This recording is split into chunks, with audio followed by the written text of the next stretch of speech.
Good morning, everyone. I'll say it again. Good morning, everyone.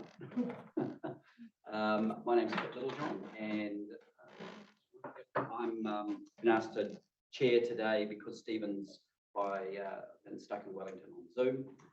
I think there's some new faces to this project, so welcome. I've been commissioner on the panel here, well, since the outset, as has David McMahon, who's obviously present today, and we have Mr. Stephen Daish, who's been the overall chair of the panel, and three of us have been considering the submissions that are seeking rezoning. This is our third week of considering the various rezoning submissions. We've heard all of the submissions in relation to the provisions that might go in the zones. So this is very much about where the zones might go. That's what the focus of these weeks is, hence why you're obviously here. I'll just ask the staff to give a brief introduction, say hello. Actually, before I do that, we do normally start with a karakia, but it does rely on someone knowing te reo. I don't think there's anyone here that does, so I think all I'll do is just welcome you all here and welcome you to the task before us for the future of Plymouth. And hopefully we all have a wonderful conversation today. So thank you all for coming.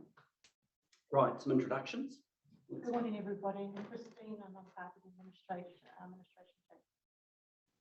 Morena, my name is Campbell Robinson. I'm one of the reporting officers on the rezoning, so I have a little bit to do with the residential rezoning and some of the rural rezoning as well.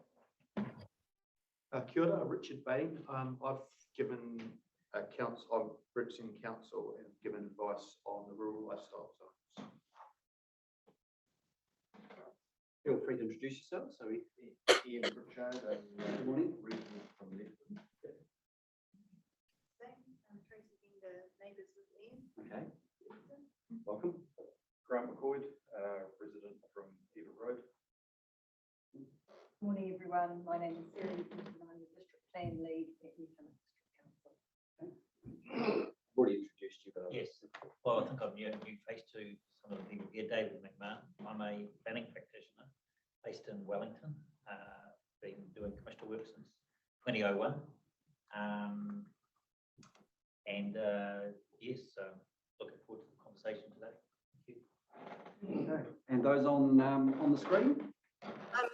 Hi, sorry about my voice, but I'm well at the moment. I'm Louise Y. I'm one of the reporting officers for these rural zone submissions, and I'll try not to lose my voice for you today.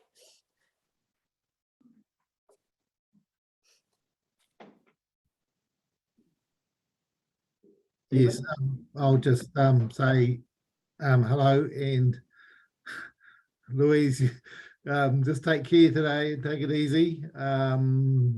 It's a difficult time zooming in, but when you're not well as well, so just hope you're feeling better and take it easy. Yes, Stephen Daish. I'm based in Napier, chairing these hearings normally, but online because I couldn't get into New Plymouth last night because of the weather. Yes, so I'll be taking a reasonably light role in things. I don't have the schedule, and I've got all my evidence here. So I'll be asking questions as and when needed. Thank you. I think we have Sue Whelan. Just turn your camera on and say hi, Sue.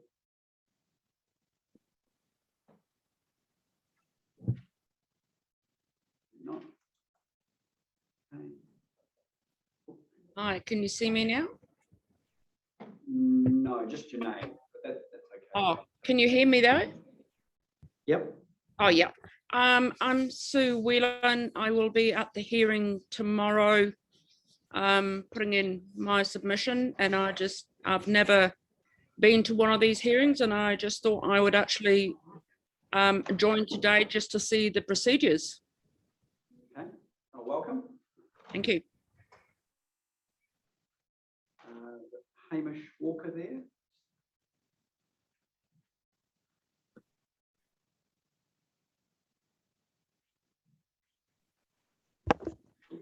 Oh, hi guys.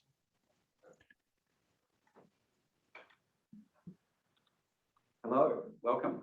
Hi. Yeah, Uh, thanks. Mr. Friendly, how are you? Oh, hello. Yes, kia ora. I'm Dermot. I'm one of the council planners. I'm just listening in today.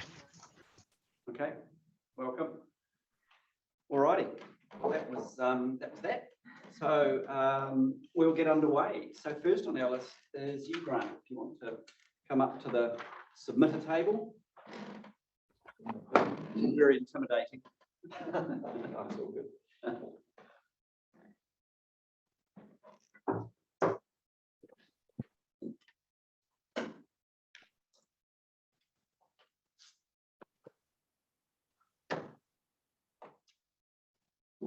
Yeah, you just Okay. tell us what you want to tell us. Okay, I brought paper copies of Yeah, what I want to cover off. that'd be great. Unfortunately, I didn't allow for online. Well, we'll get it scanned and we'll load it up onto the website. And Thank you very much. That certainly saves us taking copious notes. Yep, that's pretty good. The irony in the technology age of not allowing technology. That's right. Okay, so my property is at 31 Eva Road, which is just on the perimeter of the city boundary. And the submission I'm making is that I would like the property to be proposed to be zoned as rural lifestyle instead of rural productive. That's the basis of the submission. The property itself is located on the peri-urban fringe of New Plymouth. It's 1.4 kilometres from the residential boundary. And if you just turn to page 3 of the submission, you'll see a coloured map. And if you look at the coloured map, basically what you've got is down at the bottom centre, you have a checkered line that denotes 31 Eva Road. There is, if you go directly above that, there is a small blue box where the yellow transitions to sort of that browny colour.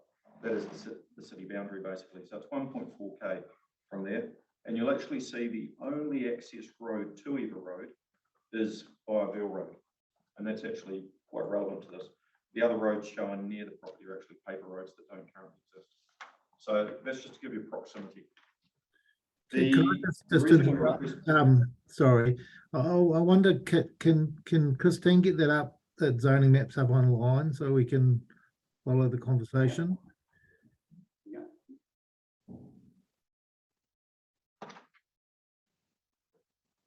Just so I'm clear, is there any time restriction or we're okay? No, we're here till Thursday. I'm not. That's good to hear. Just to be, I've got the map up there now. Just to also let you know, we did go out and visit your property. I think though we sort of felt a bit reluctant to go onto it, so we stopped at the end of the road and just had a bit of a view around and a bit of drive around, a bit of a sense of what was out there. So got a slight sense of it, but as I say, we haven't seen the site itself, haven't been onto it. Okay, that's right. And that would have been all 3 of you? Yes. Okay, thank you. Yeah, so you can see the checkered box is 31, and if you just track back to the right and along Veal Road, you get to the city boundary, which is 1.4k. So the basis of the submission is that the property does not meet the definition of a rural productive zone. It does meet the definition of a rural lifestyle living. It does meet the rural lifestyle zone objectives. And if there was a designation of rural productive, there'd be reverse sensitivity issues if that property was to operate effectively as a rural productive unit. Rural productive would have significant adverse effects on the general residential zone, and it would cause problems for the traffic and roading environment and therefore safety issues. So we'll comment on those issues. Now the key points, I guess, if we look at first of all the rural production zone, and RPORZ 02 and 05 talk about the rural production zone predominantly being used for primary production and activities are able to operate effectively and efficiently. If you look at the subject property, Basically, the small size, so the property itself is 17 acres, and the topography of the land means it's not suitable for rural production.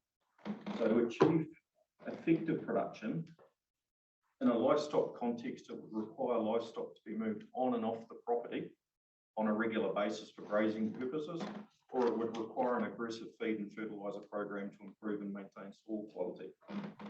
The other aspect is its location is only accessible via residential areas. So that means there's no existing facilities associated with the use of the land that support rural production, and there's no rural infrastructure in the area. If we talk about being able to operate effectively and efficiently, to run rural productive activities, your access is restricted. So, and this is quite an important point from my perspective, Eva Road is a no exit road, and access is through a general residential zone. Now, if you travel via Huatoki Street, you're passing schools with extreme congestion and inbuilt traffic management, narrowing of roads, speed humps, the like. You're also passing a kindergarten to access Eva Road. When travelling via Gavette Ave, you pass a small shop area, just your traditional takeaways, bakery, etc. There's road narrowing features there to allow people to cross the road and slow traffic. Again, you pass via a kindergarten. If you travel via Fernley Street, you pass Sutherland Park, a sports ground, and there's speed humps on the ground there. So from Junction Road being the access road to New Plymouth, you actually have to travel 10k of residential roads to get to Eva Road. So yeah, in my view, there's significant traffic issues that compromise the general residential zone. Another aspect I refer to in paragraph 6 is paragraph 35 of section 42A report refers to rural productive having characteristics of rural halls, domains and schools which serve the need of the rural community. There are none of those. We're 1.4k from the city urban boundary on a dead-end road.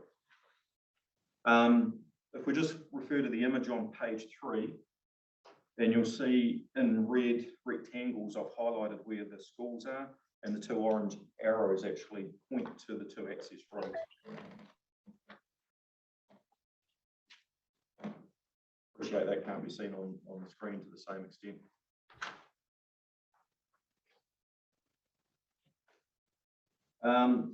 So that's the first aspect of conflict to do with rural productive.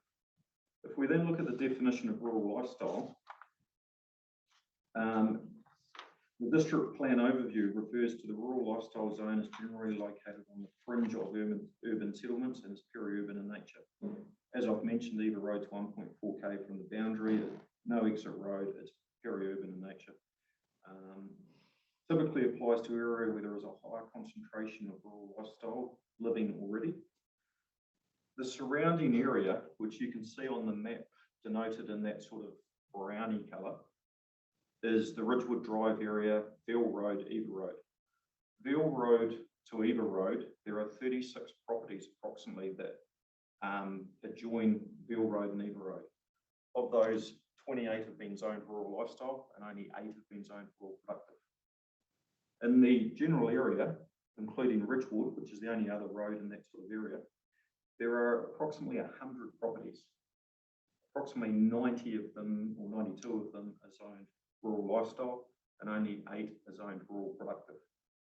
Now, bearing in mind this is a no exit zone, there's an inconsistency there in terms of why would have 8 rural productive sites that can only be accessed by a residential area. So the general area is entirely rural lifestyle living.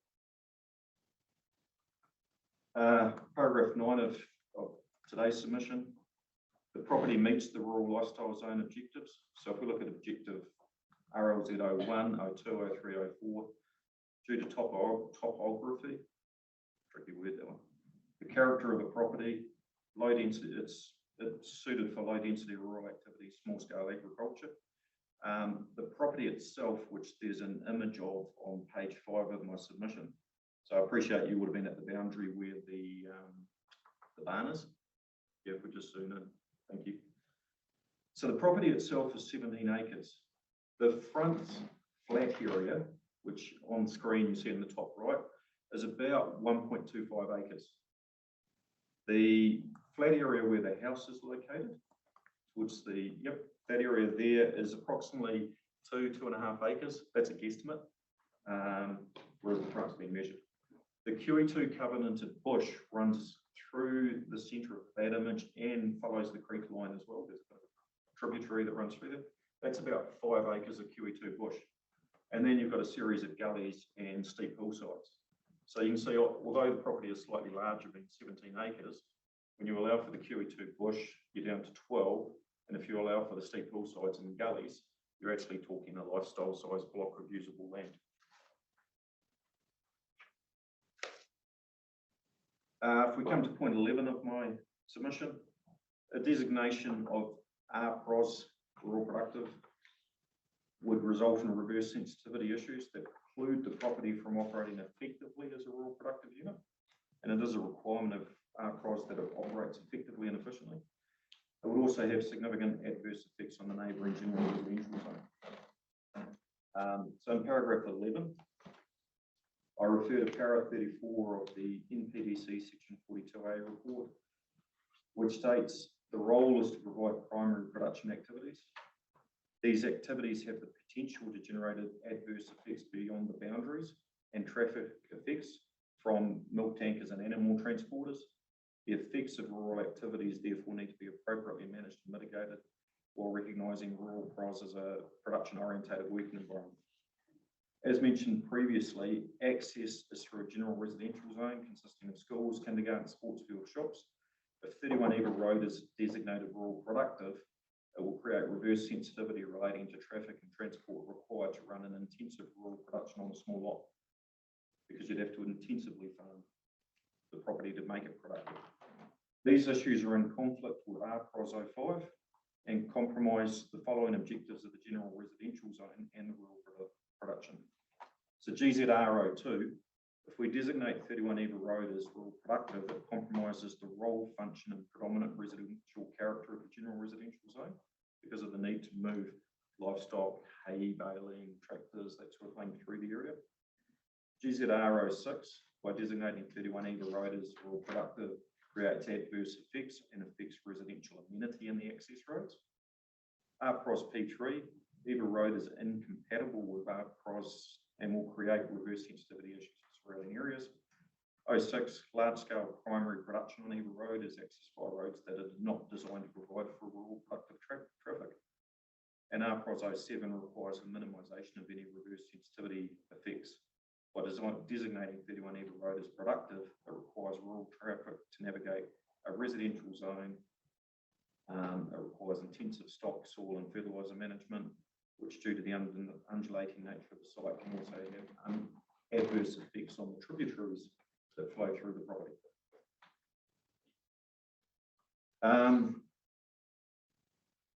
If I then refer to, in paragraph 12, to section 42A report and Richard Bainey evidence attached to that, the district plan review observed that once subdivided and developed for lifestyle purposes, the rural capacity or efficiency of parent title is often compromised.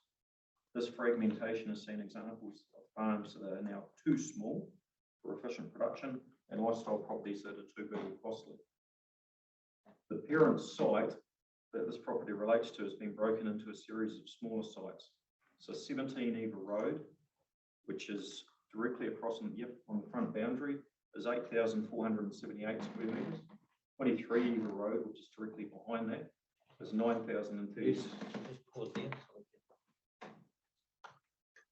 So the two sites just to the right of the barn, yes, that one and the one directly behind, those are 8,400 square metres and just over 9,000 square metres for the second one. Yes. So that's 17 and 23. Eva Road. Yep. It's actually a right-of-way, driveway. Yes. The road doesn't actually go down there. 19 Eva Road, 17, 23, 29 Eva Road, which is the one that adjoins on the diagonal. So next to the QE2 bush. That site there is 25,700 square metres. That's yeah. So you can see the surrounding sites are similar in nature. If you look at the site just where the mouse cursor is now, that site there actually has two houses side by side on the one title, not that one, yeah, just that one there. So there's a house there, and to the right of that, there is now a second house built within 25 metres, is it 25 under the current rules? Where you can have a second house on a rural property. So the point being, it's lifestyle living. That one's accessed from the right way that comes up the end. Yes. Yeah, all of those properties are accessed from the right of way, Oh, okay. and all of them are lifestyle in nature. What's the number of property that directly to the north of that between that house, that property and yours? 29, And its size was 25,717 metres squared. So and if you look at the top boundary of my property where the hay barn is, that property directly in front where there's a house has been zoned rural lifestyle. So the only difference in characteristic is we've got a larger piece of land, but it's QE2 bush covenanted and undulating in nature. I'll have another crack at saying topography. thank you. So approximately 30% of our property is in QE2 covenant, and the productive land's about 5,000 square metres at the front and 10,000 at the back, at an estimate. Paragraph 13 of my submission. Some of the comments in the section 42A report and Mr. Bain's report. The submission sites are one step removed from the rural lifestyle zone as their character relates more directly to rural productive. In my view, this is incorrect because the singular access road to either road is general residential.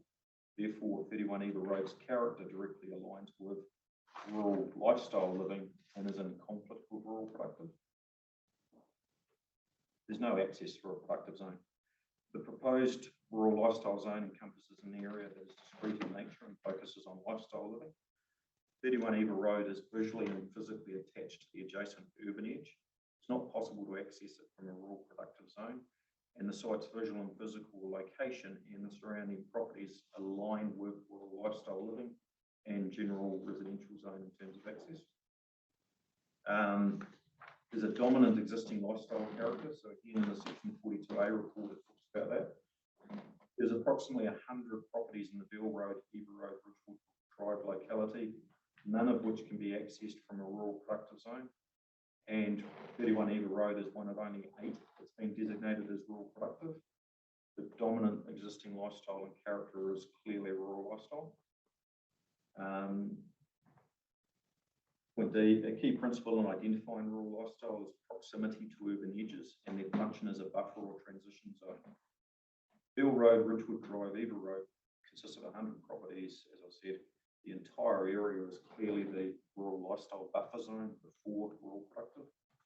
31 Eva Road has native bush that further enhances that buffer zone, and the property does not meet the requirements of the rural productive zone as shown in the image on the next page.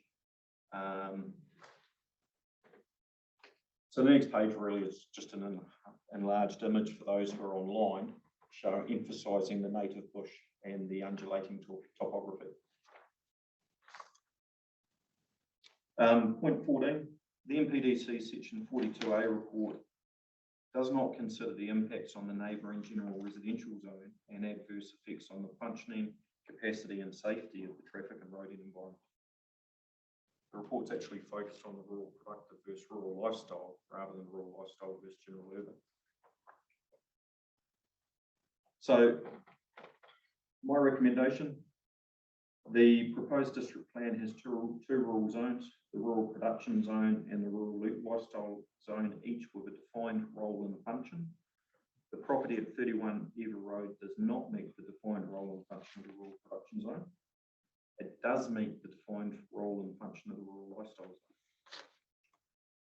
31 Eva Road has a distinctly different character to the other areas designated as rural production in the district plan, in that it is at the end of a short rural lifestyle no exit road on the urban boundary and can only be accessed via general residential zones, causing reverse sensitivity issues for schools, sports grounds, kindergartens, and the residential area that leads to the property. In fact, the kindergarten drop-off time where the kindergarten is located There's cars parked on both sides of the road and 2 cars struggle to get through, let alone a truck. The surrounding bush area provides a natural buffer zone between rural lifestyle and rural productive. The MPDC in its section 42A report has not sufficiently considered reverse sensitivity issues between general residential and the designation of 31 Eva Road as rural productive. If zoned rural productive, the traffic environment will be adversely affected generally in terms of its functioning capacity and safety.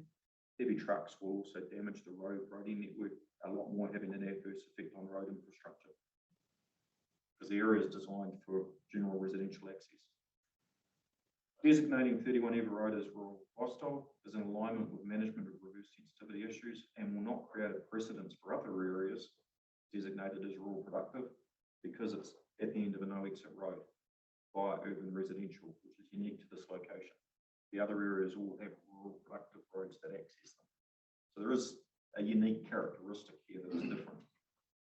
The rezoning of 31 Eva Road to rural lifestyle is considered more appropriate to assist the territorial authority to carry out its functions to achieve the purpose of the Resource Management Act 91 than the rezoning recommendation outlined for the reasons I've covered off above. So that's the basis of submission, is around that consistency with general residential, rural lifestyle, and the no exit access. Okay. All right, no, thanks for that. I'm happy. Right, David, you want to ask some questions? Just a few general context ones. I've got a few. Before you come in. Boyd, thank you for your presentation. As the chair said, we did visit your property, but only on the outskirts. So we've got a general feel for the surroundings and the properties that you've identified coming up to us, but obviously didn't get an opportunity to come onto your property. So the images are very useful, and it may be that we do decide to actually take up your offer and visit the property. Oh, you're very welcome to come onto the property. I think it helps your context. Yes, just a little bit about the property. We know it's 7 hectares. How long have you owned it? 10 years, maybe 11. And you say in your original submission that it's got a little bit of it's got a dwelling on it and a little bit of grazing associated with it. Yeah, so if you look at the image there, you've got the dwelling, all the hillsides can be used for grazing. Where that, just come back slightly from the dwelling, there's a shed just to the left up. Yep, there's a shed there which has a bit of a small livestock area. Yes. So there's grazing paddocks there. And then if you come down to the bottom of the native bush, there's actually a small tributary that almost forms a lake. It flows through there, through the bush, and then goes left under the driveway. So it follows the bush line. And then directly above the bush is, it's almost to the right there. To the right, yeah, the landform there is almost craterish in its nature. Not quite, because it's not that big, but that's the best way to describe the topography. Has it been consistently grazed since you've owned it? We've had between 4 and 10 livestock on it. So it's been grazed since then. Cattle or? Yeah, we had a few sheep, but they didn't survive too well. Something to do with animal husbandry skills. Yes. So 2 questions. What was your intention when you purchased property 10 years ago? Lifestyle. Have a busy work life and public life at times, and back then, and wanted to escape from people. Yes. And what's your specific objective for the site now? We would like the ability to have either the mother-in-law or one of our children build a house on the front of the site. That's actually the objective behind being rural lifestyle, is to enable us to have family on the front of the site. Yes, so one additional dwelling. Yeah, that would be, yep. Rural productive doesn't allow that. Yeah, I see that the submission, you took some advice from surveyor in preparing your submission. Yep.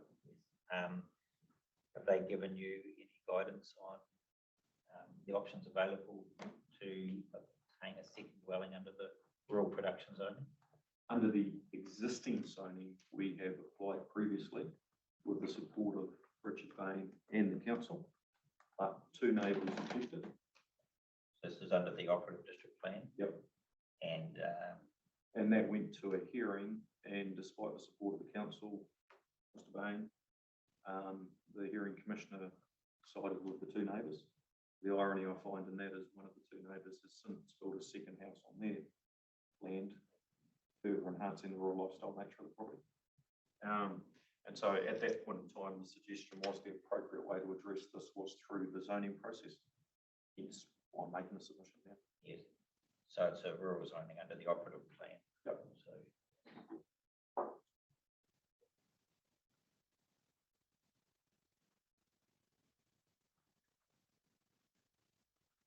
if you could achieve your objective of second dwelling through a consenting process, you wouldn't be seeking a rezoning. Well, I'd still argue it should be rural lifestyle, but I probably would be less motivated. Correct. And your objective would be met. It would.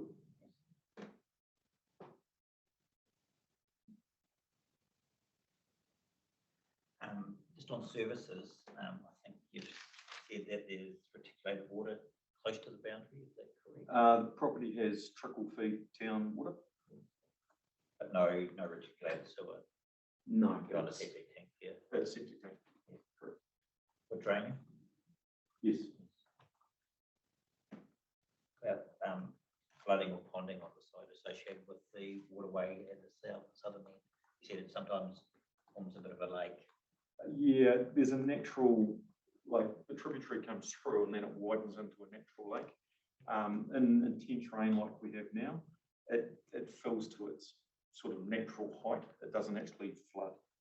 The ground actually rises away from the lake anyway, so it can't flood in any direction.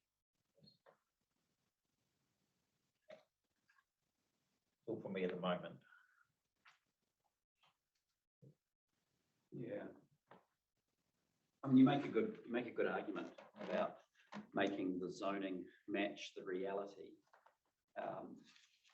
From looking around your location though, all of the same arguments that you've raised could potentially be raised for 5, 15, 25, 27 and 29 Eva Road. They all exist at the end of that street that goes through the residential catchment. They're all effectively lifestyle by the look of it. And they're a considerable, when you add them all up and put them all together, they're a considerable area of land. So to some extent, this is about saying, where do you draw the line to some extent? I mean, you've actually said that you've got no intention of doing anything other than rural lifestyle on the property. So to some extent, it's difficult for us to, appreciating in theory that it's rural production, actually envisage it being converted back to a significant rural production usage. I think the other thing to bear in mind is that, and I guess I'm just talking out loud, and I think David's got to the nub of it really, is that particularly the rural zones, they do operate both as a recognition of what you can do with the land, but they also bring or restrict development entitlements. And that's the difference, because in rural production, you're only allowed 1 house and a sleep out. Whereas in rural lifestyle, check in rural lifestyle, is it 2 houses or is it the same as rural production? Check that. But I guess the bigger distinction is that with 7 hectares, it's potentially subdivisible down to probably about another 4 lots. Is that about right? Comment on that? Yeah, sure. Yeah. The topography of the land would preclude that, in my view. Okay. Well, I mean, you know the site Yeah. a whole lot better than us. How many individual sort of rural lifestyle lots do you think it would sort of comfortably accommodate? Pragmatic, well, I haven't looked at it exactly, but if I understand the rules correctly, is it 30 meters from the boundary? From a boundary that you can build a house on? Yeah, road setback. Road setback? What about boundary of a neighbouring property? Is it 30 or 10? 15? I believe. Okay, so if you have a 15-metre setback, then you would be able to put something on the front paddock. You could put something in that craterish gully in a pure mathematical sense. And you could possibly put something behind that barn on the lower left.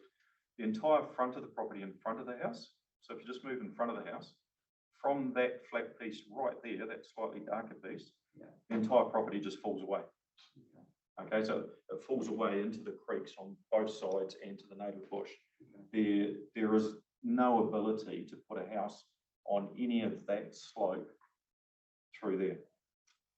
So right around the front, you couldn't do anything. It is, I don't know the gradient, but it is very steep. I wouldn't run up it. So I actually give you an idea of gradient. So from the culvert, so where the bush joins on the drive, just back there, up to the hill. So there is 20 metres of climb from where that dot is, just coming straight up the drive. In either direction, it's 20 metres of drive to, 20 metres of climb. So over what's probably 15 metres, I think it's about a 16% gradient. I walk and run it occasionally. So yeah, so you got So how many sites do you think you get? two. You'd get two on the front. You might get one where that little stock shed is in that paddock there. That's so no, towards the front, towards the top. So to some extent, the land is going to create a bit of a. The land precludes the ability to do vast subdivision. So I actually just got the rural lifestyle zone provisions up for sites that comprise more than 1 hectare, 1 residential unit per site, or 1 unit plus a sleep out, or 1 residential unit and 1 minor residential unit per site, provided the minor residential unit is located within 25 metres of the primary residential and shares a single driveway access. So that's what the current proposed rule is for the rural lifestyle zone. So, and it would effectively allow a greater amount of subdivision. That's all. Yeah, the topography of the site constrains that to, in my view, one obvious one if you were trying to retain pure lifestyle living, being right where the pointer is at the moment. If you were being, I'm trying to find the right word, brutal with your land cutting up, you would probably get 3 in, but the topography would stop it being any more than that. Obviously, I'm not an expert, but Have McKinley surveyors identified potential building platform sites? That's one of the requirements with a land use subdivision. only in the context of when we applied 5 or 6 years ago to cut the front off. So that front where the white arrow is, that's been identified as a potential building site. We've never had any discussions about other potential building sites. And I think, as I say, you've got that craterish hole, which is an even steeper gradient, and it's similar sort of gradient to over where the house is, where it all falls away at the front. And you've got that's the area where there's a small stock shelter just to the left of the drive.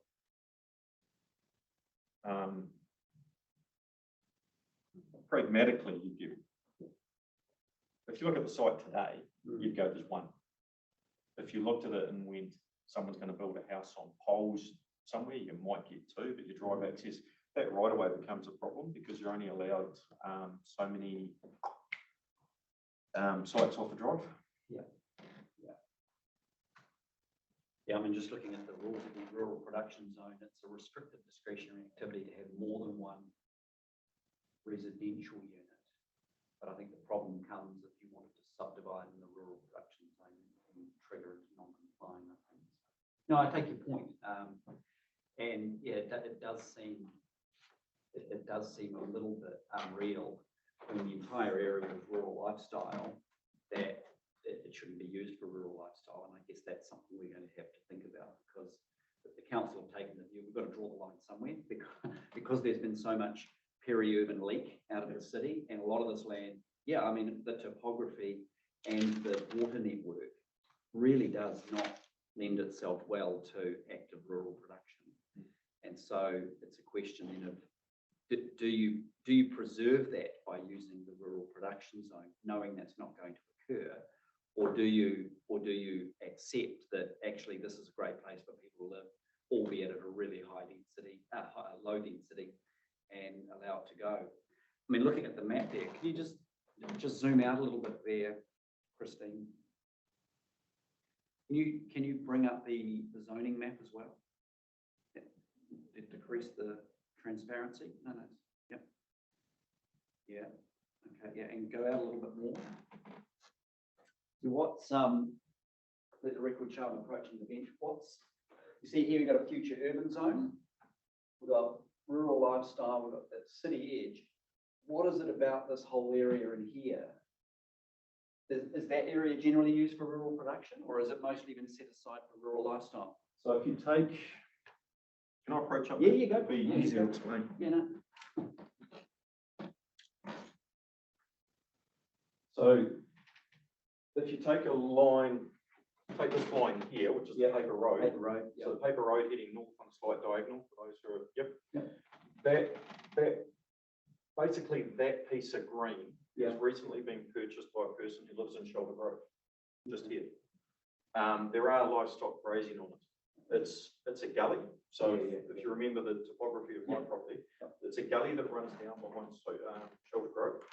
And there's a bit of a tributary that runs through there, but it's a gully in behind Shelter Grove. So it's one block of land.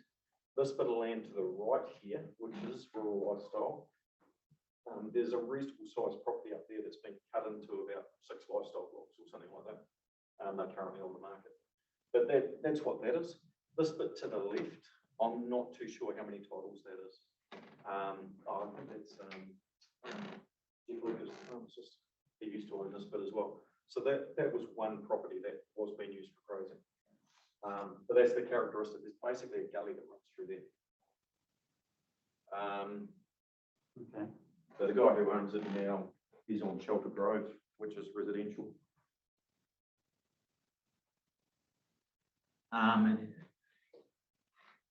And the guy who owned it beforehand accessed that property off Frankley Road, which is rural productive.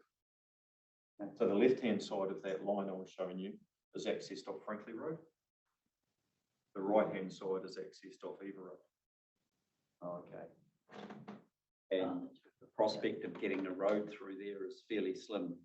Is that right? Would you say that? Yeah, well, from our property, so if you take the top corner of our property, if you come back about a third, you'd be where the house is. Yeah. It drops straight down into a gully and then climbs straight back out, and then goes along and drops straight back down again and comes out. So the topography, I mean, they put roads all sorts of places these days, but the economics of it would be rather odd.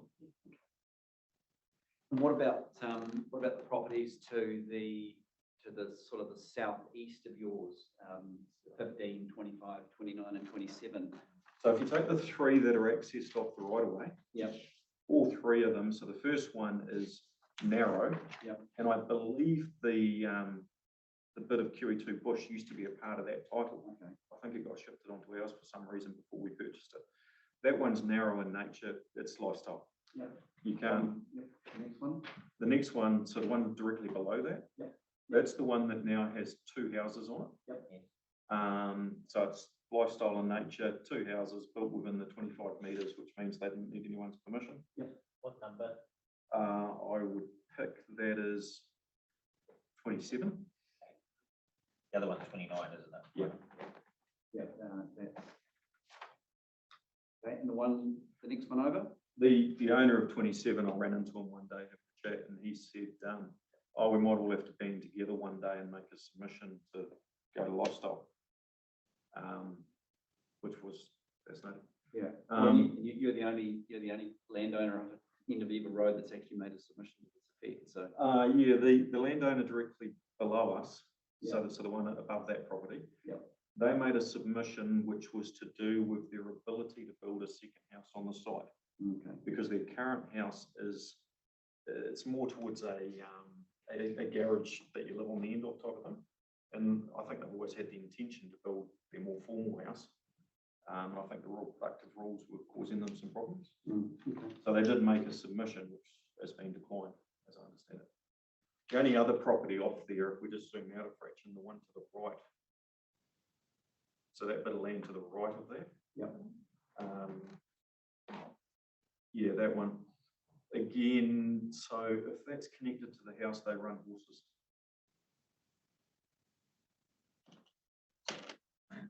we just zoom out a bit more, and if we could put the bit that showed the colour scheme of the different zones. To me, a more logical line, but I'm an accountant, I think in straight lines, right? Yeah. Would have been straight across the bottom of Eva Road right away. So that just come down. So yeah, along that straight line would have been more appropriate. All the way back. Yeah, all the way across to Frankie Road. Okay. You know, I looked at this and I'm focused on my property and what I'd like to achieve. But if I looked at it with my lens, I'm sitting there going, Eva Road, if it was entirely rural lifestyle, creates a natural buffer to the rural productive areas, all of which can then be accessed from rural roads. Whereas Eva Road can't be accessed from a rural road. Yeah. And that's the fundamental difference. And, you know, if people wanted to intensively farm elements of that land, they could. You do it by significant hay and silage cutting, moving stock off for grazing purposes, or doing things to enhance the soil to enable you to grow stuff. But once you grow stuff, you've got to cut it and truck it out. Yeah. So you can make small blocks productive, but you've got to be intensive in nature for what you do. Yeah. Yeah. Understood. And yeah, I just said, Stephen, did you have any questions of Mr. McCoy? No, look, I think that's been a really good conversation, and I think it would be good to, if we can find some time to come and look at Grant's property. I don't have any questions, but I do have some points of clarification from the staff team, if I may. So who is this? Louise, is this you, or is it Campbell? This is your gambit? This is me, yep. Yeah. This is the first question. We heard from Grant that there was a previous resource consent that was supported by staff, but you're not supporting it. That's changed now in terms of your 42A. What's the reason for that? The reason for not supporting this to be rural lifestyle is looking wider than just 31 Eva Road. It's looking at the surrounds, as we've seen, in between the two properties, in between the Franklin Road and Eva Road, the two rural lifestyle areas and the nature of the topography in between. And we took advice from Richard Bain on where the boundary of this Eva Road rural lifestyle area should be. So Richard could expand more on that. And save your voice, maybe. Yeah. Yes, Richard. Can you just give us some background from the staff point of view? This is an interesting area, obviously with some zoning choices that the council's made. If you could just enlighten, that would be good. Yes, I mean, Mr. McCoy makes a lot of good points, and I think in particular, the fact that Eva Road's a dead-end road, that's certainly a good point, and it's one that differentiates this from some of the other lifestyle zone boundaries where they run along main roads, and it is a case of, so where do we draw the line? We have to stop somewhere so that we don't stretch along the road forever. So I think that's a really good point. In terms of the area generally, it is, I think our view is that, my view is that it is it's a complex landscape in terms of its steep topography, and there's lots of patches of bush. So in zoning it rural lifestyle, while that might reflect its land use as opposed to it being rural production, but it doesn't enable very much subdivision within it. So as Mr. McCoy says, his land really is only suited to 1 or 2 lots at most, really, in the top corner, which is the area that he had applied for subdivision. So, Mr. Bain, just clarify how many lots, well, you both in the room, how many lots did you previously? Was it 2 lot subdivision, wasn't it? existing lot plus 1. Yeah. Plus 1, Okay. yeah. So Yeah, it's just it was a 2 lot subdivision, basically cutting off the top right-hand corner, which I gather from what Mr. McCoy's saying is sorted what he'd like to do now. And earlier I did make a comment about side setbacks, just while I think of that. I just looked up the effect standard. To build a dwelling is 30 metres from a road. From a side boundary, where it adjoins a rural site, it's 30 metres for a house. Unless, Louise, you may be able to help me here. I can't see where it has the side boundary distance from the same zone. Yeah, in the rural lifestyle zone, the provision hearing, we had a lot of submissions on that 30-metre setback, and the recommendation in the 42A was to change the side and road boundary setback to 10 metres for the rural lifestyle zone. Yeah, where it adjoins a rural zone. That's the current recommendation. Yeah, it's still 30 though at the moment. It is still 30 at the Right. moment, but that was my recommendation to change that as a result of submissions. But No, obviously that no, has. I'd just like to hear a little bit more from Mr. Bain. Did you finish, Mr. Bain? In terms of Yeah. So just to summarise, I guess it's that that land of Mr. McCoy's and that runs north is complicated, complex and undulating. And so rezoning it rural lifestyle might make the descriptor more applicable of that land, but I don't think it achieves much. well, if it achieves the aspirations of the landowner in a way that that's not actually discordant with the local area, then isn't that one of the things we should be focusing on doing? I mean, Louise's comment was this was about where you draw the line, and we didn't see it appropriate to colour the whole valley rural lifestyle. But this is one submitter who owns only one parcel in this area. Presumably, you supported the additional lot last time on the basis that it wouldn't have a great impact on the rural character? Yes, that's correct. But that was a 2-lot subdivision. Yeah, I get that. Yeah. This would, of course, imply a potentially divider. You could have many lots, potentially. May I speak to that? Yep. Yeah, okay. Can I just finish with Mr. Bain, please? Louise, did you have anything you want to add into that? I also would like to say that I mean, the submitter has made some really good points in terms of the uniqueness of this site, but I also would like to say with the choosing of the rural lifestyle areas, we didn't rezone every property that maybe the use is more tending towards rural lifestyle. There are lots of examples throughout the district of properties similar to this that you could argue the use is more rural lifestyle than rural production. However, if we rezoned every single property that was like that, we would have a very fragmented district through the rural zones. So that was a consideration. It's not every property that meets the rural lifestyle, and also it is the consideration of the surrounding land and as a whole rather than just specific properties. I mean, but Mr. McCoy's not asking for all of those parcels of land to be rezoned, is he? He's Correct. only asking for this one. No, he's not. So the issue then is one of, I guess, theory to some extent. You've drawn your lines, you've set a position, and you're concerned about the position being eroded by an additional site being added to the rural lifestyle. I mean, as a general proposition, though, if this proposal for let's say 3 lots on this site came to the council as a proposal for continued rural lifestyle, would you have an objection to it? Just this site? I'd have to see.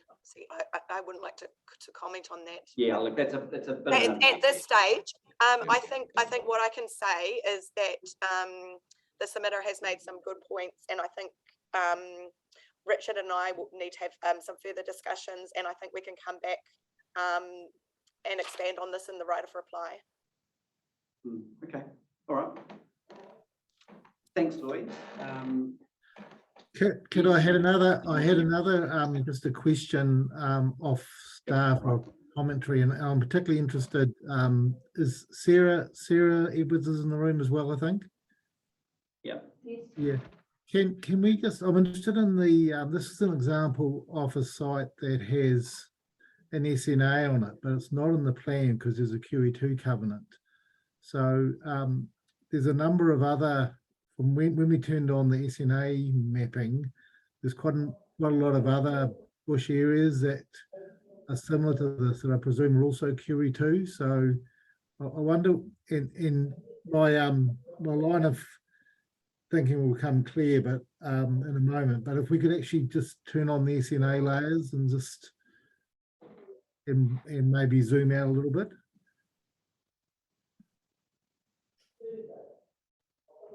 Okay, so there's those two SNAs, but if you take back to the aerial photograph, Christine, now on the transparency, there's quite a lot of these bushy areas around. So there's one grant on your property that's QE2 in the gully there. Yes. And there's other gullies that have bush in them down to the right-hand side, obviously, yeah, all through there. But my line of questioning really for the staff is we've now had the exposure draft for the Indigenous, the National Policy Statement for Indigenous Vegetation released last Friday.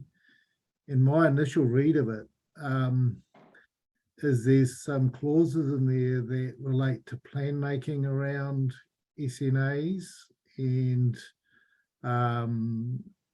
whether these QE2 covenants not shown as SNAs might need to be thought about in relation to where that national policy statement is going. I know it's not live for us at the moment, but certainly I know Porua sit here looking at the implications for their SNA provisions in their plan, and these provisions apparently apply to plans in progress in terms of perhaps needing to go back to the drawing board again if the SNAs aren't in tune with where that national policy statement is going. So it's just a general note, Sarah, and probably talking to Ra about just getting our collective heads around where that's heading in relation to Section 1 processes and plan reviews. Others probably, it's only just come out. So yeah, just any initial response, Sarah?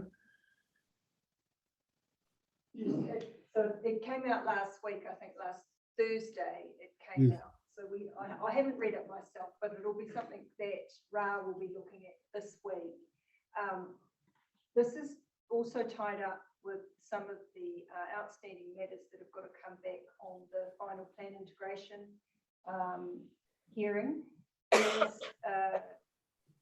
There are different options for showing QE2 land, and one of them being a non-district plan layer as well. So that's one option. But what we need to understand is, in light of the new exposure draft that's come out, whether that's aligned with it, or what that's actually signalling we need to do. So it will be something we can look at and consider. What I will say though is, it being an exposure draft, it doesn't have weight at this stage for the panel to take into consideration. But it's always good to be mindful of these things. So we can give you a commentary on that when we come back as part of the plan integration hearing, if that's okay.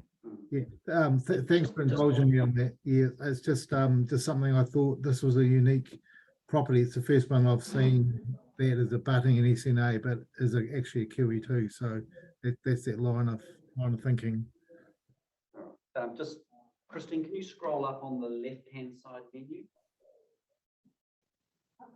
Yeah. So you see that, Stephen? That's yes. When you've clicked on the property.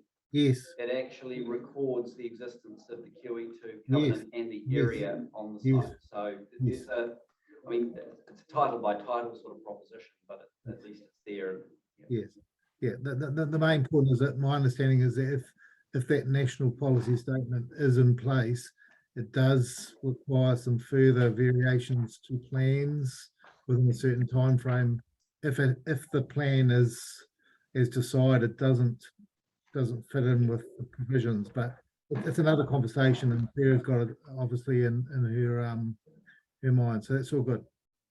All right. Mr. McCoy, thanks for, sorry, did you have another question, Mr. McMahon? And I had a question to Ms. Y and Mr. Bain. Bain, obviously know the property reasonably well, having been involved in the previous 2-lot subdivision. What I've recorded here in your 42A report is that a rural lifestyle zoning would be, well, I think the term that the chair used was that it wouldn't be discordant with the local area. But you raised some concerns about what that would mean in terms of the potential yield that the topography would actually facilitate if there was a rural lifestyle zoning. Is that your position really, that rural lifestyle zoning probably fits better, but you're not too convinced that it would actually achieve much in terms of yield for the submitter? Yes, I do say that. I also do though acknowledge it's not a rural production, it's not rural production as we know it, and it is at the end of a dead end road. Yes. You would have heard my question to Mr. McCoy at the start about what his objective was. That was to achieve another dwelling. So, and he's thinking that the resource consent process has been difficult, that the zoning would actually achieve his objective. You'd accept that? Yes. Thank you. And final question to Ms. Y. Ms. Y, were you familiar or were you aware of the resource consent application when you prepared your 42A report? No, today is the first time I've become aware of that resource consent application, so I will be looking into that before the writer reply. Good. We would appreciate a copy of the decision. Yep, I can sort that out. And that's all for me. Okay, yeah. Don't get me wrong, we are going to hear from you. The process normally is the person who wants something speaks first. Those that have said something about it then get to have their say, and then you finally get the I guess the end say. So we're at that point now. So I appreciate your patience. Sorry for because otherwise it ends up, well, we could spend all day talking about it. no. So this is your turn now. So you can come back and comment on what you heard from our questioning of the staff and the like. Thank you. And thank you for the process, because I appreciate the questions and insights. I guess there's probably two, maybe three points I'd like to close with. One is to Louise's point around, there's a number of properties around the district that may have lifestyle nature in terms of how they function. And I think Richard identified my key point here. The thing that is uniquely different about this one is it's a dead end road with no rural productive access, and it makes it fundamentally different. That's the first point. Second point I'd like to make, if I can just approach the screen and if we could just enlarge the property. If we look at the property and, sorry if you can sort of follow my finger. Yeah. If we look at this boundary line coming down here, and we have a 10-metre setback instead of the 30, well, that's all native bush, you can't do anything. Yep. 10 metres puts you into that lake, can't do anything. All of this is steep hill. You can't do anything there. If we then go around the front of that property, all of that land area to that bush line is all steep hill and topography. Coming 10 metres from there, you end up with nothing again. So the only area we're talking about being able to do anything with is that straight line through there to the native bush. And so I allude to I think Richard's point that probably you could get 3 sites out of there. Oh, there's a bit there. Basically from there back. And I think it's important, even if it's shifted to 10 metres, your ability to put a house on there will shrink up quite dramatically. Can I just seek a clarification on that? Where is your property of one title? Yeah. Yes. Well, yeah, as I understand it. That's about a third of the site. Oh, so to give you area, the one piece I do know. So the property rises gently here, and when you were standing, you would have seen what I call the front paddock being this. That area is 5,000 square metres. Okay. So I would assume that gully piece is about the same. Okay. Yep. Minor side point, the reason it's QE2 covenanted as the owner before me was the local representative for QE2. So he did a good thing there. And I guess my closing point was the previous request to be able to cut off another title was supported by the council. It was supported by Mr. Bain. And therefore the council and Mr. Bain both viewed this property as being rural lifestyle in nature and appropriate to be rural lifestyle, and that there was appropriate buffer around the property relative to the rural productive zone in that context. But the request that was made of me was that it should be done through the zoning process, and hence you're here. a final crack at it. Well, no, and it is the right way to do it, and that's why we've been very interested in talking through the issues, because we've got to look at a high level view of how this whole plan works. Yep. But we also have to accommodate individual and local circumstances and submitters who come along and put up a good case. So, and sometimes it's a delicate balance. Yeah. But you've given us some good information, and council staff have said they'll go and have a think about it. It's, you're not seeking a significant rezoning in the scheme of things. It's a question of whether the theory of the location of the line is able to be put to one side out of the logical sort of preference for your particular site. And I mean, Mr. Bain's point to some extent is an interesting one, that it won't make much difference in terms of yield. And that's something I think we'll have to get our heads around as to whether that's a reason not to rezone to some extent. But hopefully that's something you guys can have to think about if you come back and reply. I mean, the RLZ is not seen as a high yield zone in any stretch of the imagination. I think across the whole district, we're looking at a potential yield of about 140, I remember right, additional lots, 180. Anyway, don't need to quite know. Sorry, Louise? It's 181. 181, that's right.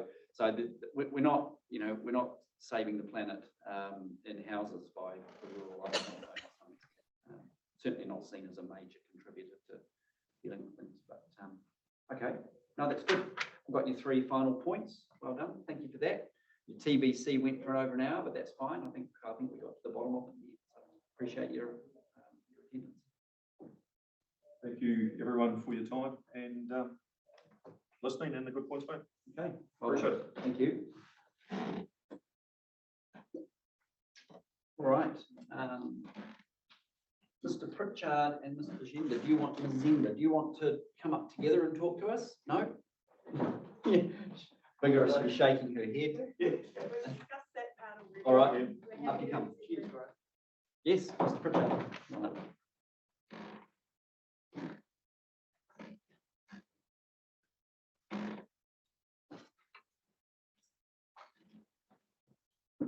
So, my submission, I'll just give a bit of background on myself so you know who you're dealing with. And look, I assumed you had a copy of this. Yes, we do. You do? Oh, well, that's good. Okay. Grant had copies to hand around, and I don't have to go to Christine and say, can you quickly No, I think copy this? You did the thing that was expected, which was provided electronically in advance, and then the council copies it for us when we want it, or sticks it online. So it's Now, there's a small portion in this that refers to work that Louise did. That I've received some information from Junie Straka, which amends her initial report, and so this to some extent ignores that. But you'll understand when we get to those pieces. So I'll read it out because it'll prevent me from rambling.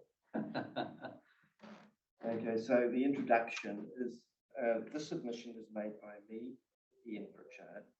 I'm a New Zealand registered architect.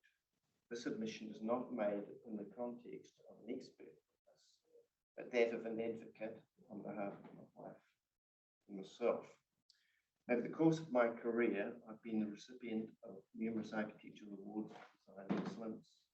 I'm environmentally aware, having designed the first 5-star Green Star Taranaki, and also the very first Rangoon building. I am somewhat of an environmentalist. As a 16-year-old, when working with the wonderful architect Ed Collins of Lawrence and Robinson and Jim Byrne, I was introduced to the environmental concerns of the day. I was able to support Edgar in my own way, and objections were made to the local council regarding the proposed power station port. To this day, we find the power station is closed, the damage to the site unrepairable, and the monstrous chimney that dominates the Sugarloaf Paratutu still standing with no solution for its removal. Later, as a registered architect, I took the New Plymouth District Council to court and demolition commenced on historic Arcadia building. The court found in my favour, however, this was later overturned on appeal. The council assured the court that the land was needed for the local Pukeā Reki Reserve project. I wasn't convinced, and the site is still being used as a car park to this day. And this goes on. So the point of making these points is that I can demonstrate a continuous championing of the environmental issues over 5 decades, together with a similar commitment to excellence to architecture. Now move to Leppington. My wife Christine and I moved to Leppington to be near our son Andrew and his wife Sarah. So they have our only grandchildren. Andrew and Sarah are local farmers, and their house is exactly 1 kilometre from ours. Their boundary is less than 100 metres from our boundary. Because of my professional skills, I was quickly co-opted onto the village group that was promoting Leppington and local pastoral issues. We are now incorporated society, the Leppington Residents Association.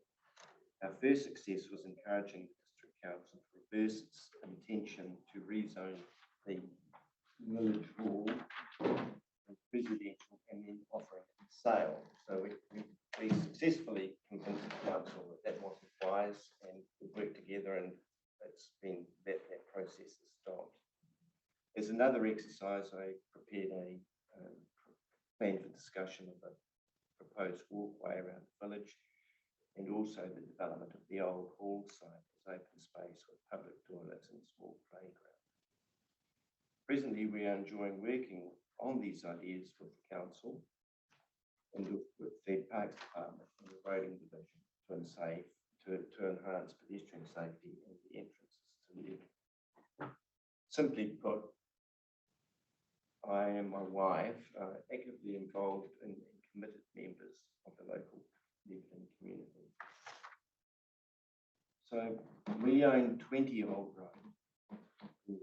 Presently, the land is zoned rural under the operative district plan, and in the proposed district plan, the zoning is rural production zone. It is our submission that the appropriate zoning for this land is low density residential. This peri-urban site is located on the south side of Old Road and to the east of Richmond Road. It is a corner site. Presently, the land is used as a residential property and a hobby farmland. We're a long way away from production. So I think an economic unit for a sheep farm is 3,000 sheep, and we have 17. The way to go. To the south, there was a 4-metre high hedge that ran the full length of the boundary. This has recently been removed. The old hedge was dying, and we are in the process of replacing it with similar species. To the north is Old Road. To the east, Esplanade Reserve. To the west, cherry trees fronting Richmond Road. So these cherry trees were planted by the council, and they tend to delineate the extent of the rural area within the village.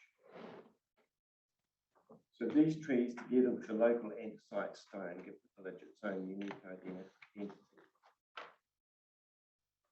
When they were planted, clearly the vision was for this land to be residential.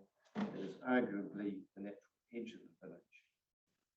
Our land is located 85 metres from the local boundary school, with just a little more to the local store, cafe and village hall. If I refer to the section 42A report, clause 145, you may know.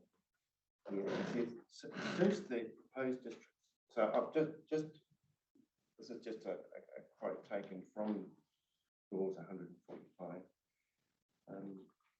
Since the proposed district plan was notified in 2019, the housing development capacity assessment has been updated in 2021. So these are just points that I'll talk to you further on. And then the following clause is clause 146. And it says the above assessment highlights that the proposed district plan rezone land in Everton will provide a potential capacity of 40. Now, this is the figure that has been recently revised. I think, Louise, you'd be able to, is it 27? Yeah, okay. So in the medium term to accommodate growth. So I write here, this clause in the planner's report is somewhat surprising. I'm aware that the council has been overwhelmed by the sheer volume of submissions in this plan review process, and that COVID has undoubtedly played a role. But these remarks speak at best of study.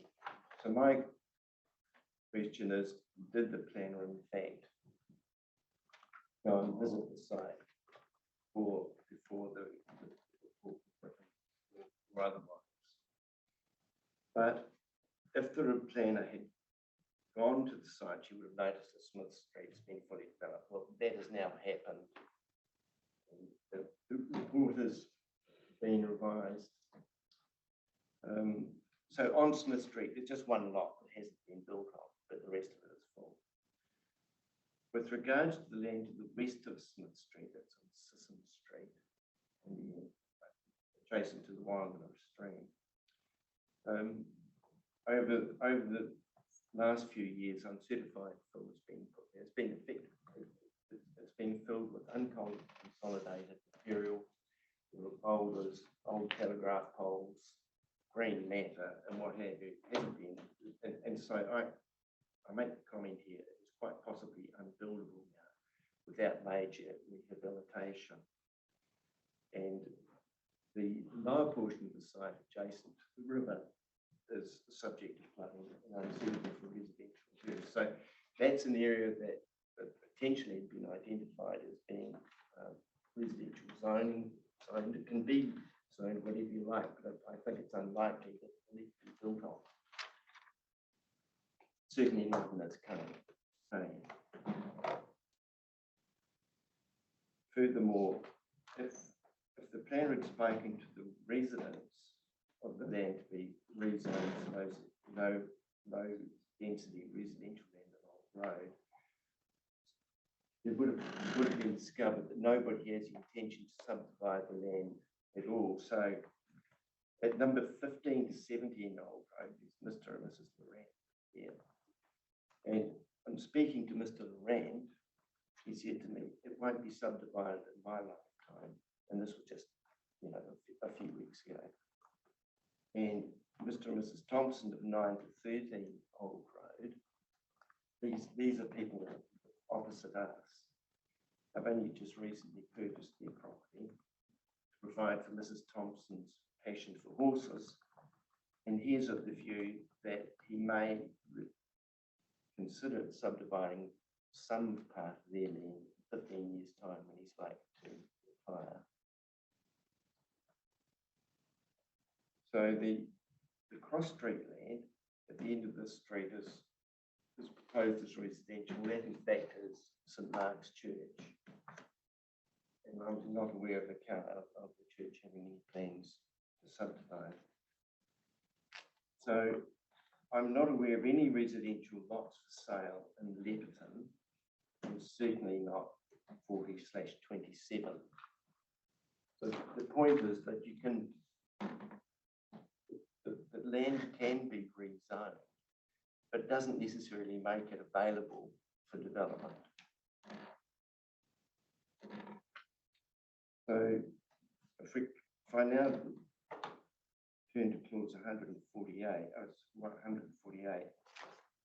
Despite the above comments, I, Louise White, do acknowledge that the sites are in a good location, referring to our place included in there. I do acknowledge that sites are a good location adjoining the settlement, and it is not an inconceivable concept that could be developed in the future. And then the following clause, in summary, this table demonstrates future urban zone or rural lifestyle zone could potentially be suitable for the above level of properties. However, it also shows that further work would need to be undertaken before the decision could be made if either of these zonings is justifiable. So having stated that further work would need to be undertaken before the decision could be made, we get the following comment. Accordingly, I recommend submissions be rejected.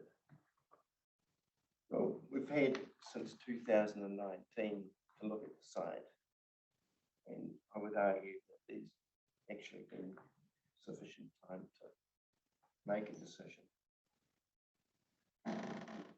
And the additional work should have been actually undertaken before now. So this peri-urban site is perfectly located to support future growth in the area and is eminently suitable for residential use. It is extremely close to the local amenities, the play centre, the school, the hall, the store, and the cafe. The tennis club is just around the corner, as is the bowling club. The land is north facing and flat. This section of land has a low water table, which is being tested by test bores done by Stanley Gray. Has excellent drainage and as such is suitable for septic tanks and stormwater disposal. Our septic tank was constructed in the 1980s and is still operating perfectly. Electrical and water services are in the road. 2 road frontages negate the need for major civil construction. In summary, the site can be developed with virtually zero impact on the environment. So our vision, climate change is an issue we're all aware of and needs urgent consideration and action. Construction is a major contributor to this, be it roading construction or building construction. What is required is carbon neutral development. While Architecta, a large international firm of construction consultants, have a succinct definition of carbon neutral. The definition of carbon neutral buildings is for us when greenhouse gas emissions are minimised at all stages, including the manufacturing processes, during construction and during use. The emissions that occur are balanced by climate positive initiatives so that the net carbon footprint over time is zero. Then I would add to that, we'd like them to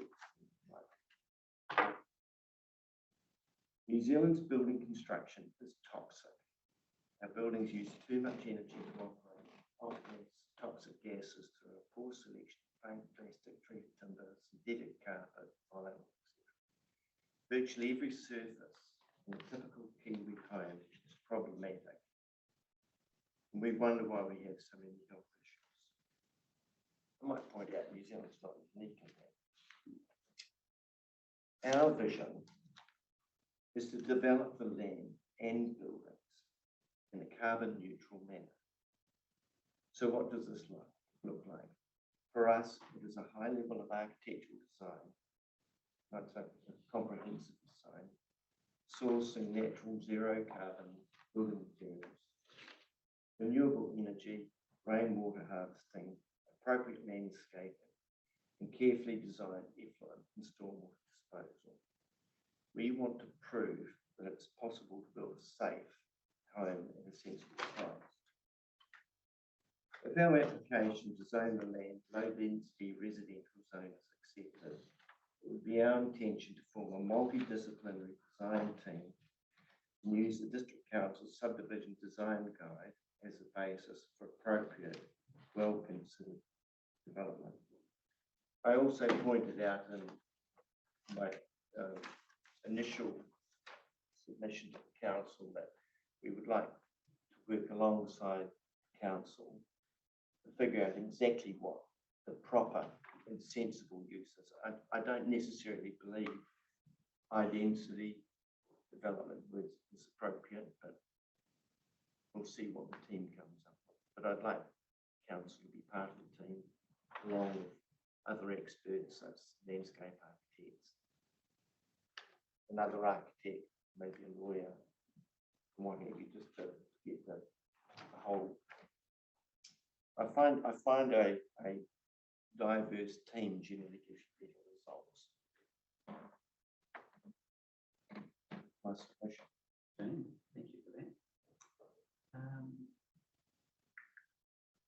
Just to, yeah, we've got the parcel up on.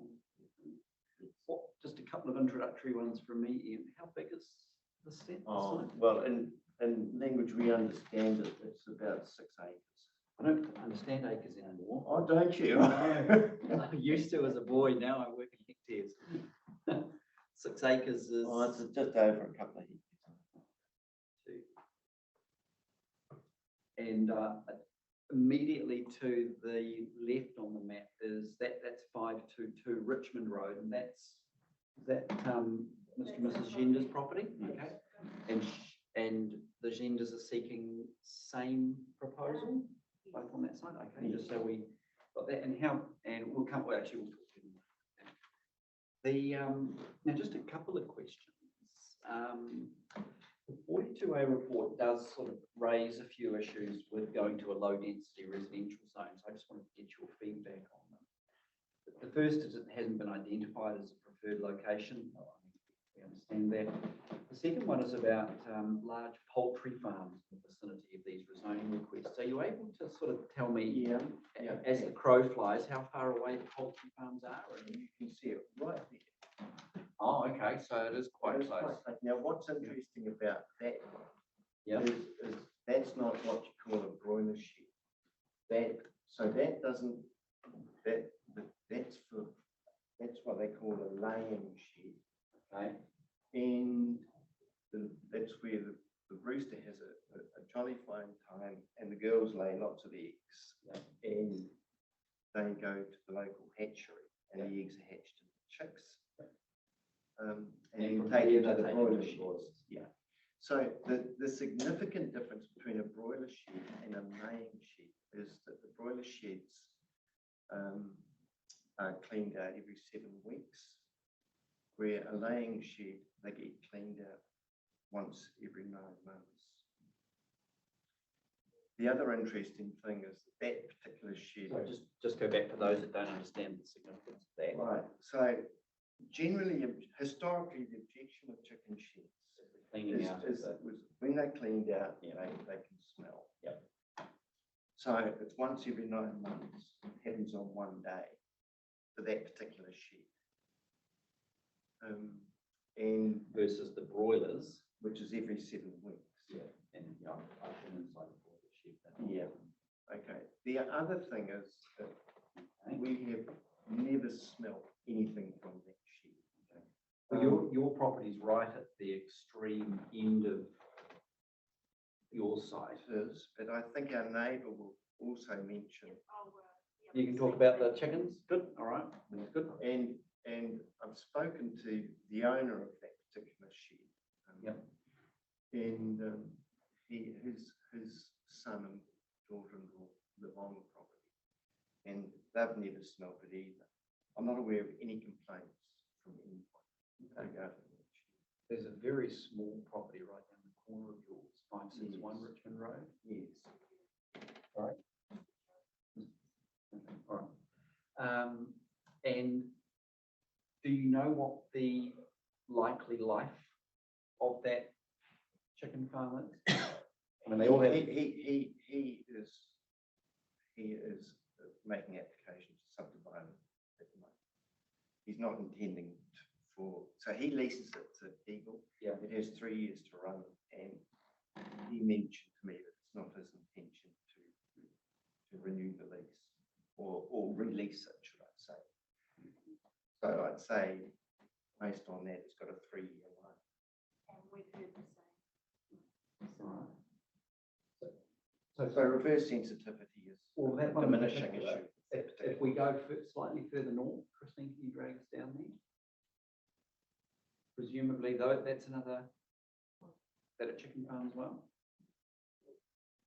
Yes, and the council approved the subdivision just recently for those lots just to the left of them. All right. So so those houses are all new, built in the last 5 years. Right there next to, All of those, yes. is the farm operating directly there? That one, see the 3 large sheds? Yes, and the chicken farm operates. And the subdivision was approved by the council. Well, I'm not sure exactly, but I would say that the houses have been, I'm guessing, but in the last 5 years, those houses have all been built on, I would imagine. But looking, so if you scan out on the, zoom out a little bit, Christine, please. It almost looks like Leppington's the chicken capital of Karen. So Lots you of can sheds see, there, you can yeah. see the Wyonga River there. Yep. So all of the land that's in view on the left of that is our son's farm. Okay. So that's why we moved to Leppington, to be close to the grandchildren. Looking at, thanks for clarifying that. That's good to know where those are. Leppington's not reticulated. So does that mean it's not reticulated for wastewater or water supply or stormwater? It's reticulated for water. We're on the council. So you've got potable water supply. Yes, we've got that, and we use a septic tank. Okay. Some of the sections that were recently approved there on Richmond Road. I mean, how big are they? Oh, I'm not aware of any on Richmond note that have been approved, but No, the ones that you just pointed out adjacent to the chicken sheds further up. yeah. I think those ones, I wouldn't know, but I think, can I make just a general comment? Yeah. The recent subdivision on Smith Street, I believe, are too dense. There are real stormwater issues there. Yeah. And if we were to develop the land, we certainly wouldn't go below the 750 recommendation, and that's marginally too small. I just have to say, I'm quite surprised at 750 square metres being suitable for on-site wastewater treatment and disposal. I mean, I come from much further north where potentially the soil's a lot worse, but you know, they don't allow you sort of less than 4,000 square metres for on-site treatment and disposal. So this is feasible at 750 square metres? Quite definitely. Yeah. You're familiar with Okura? Yeah. Okay. Well, it wasn't until just recently that went on to reticulated sewer. That was, the whole village was on the rural, the whole rural area was in septic tank. Cool, very recently. So the whole of Leppington was on septic tanks. Every one of those residential sites. 750 square metres, that's... I think that staggering. I'd be guessing, but I'd probably suggest that the existing sites in the village are 500.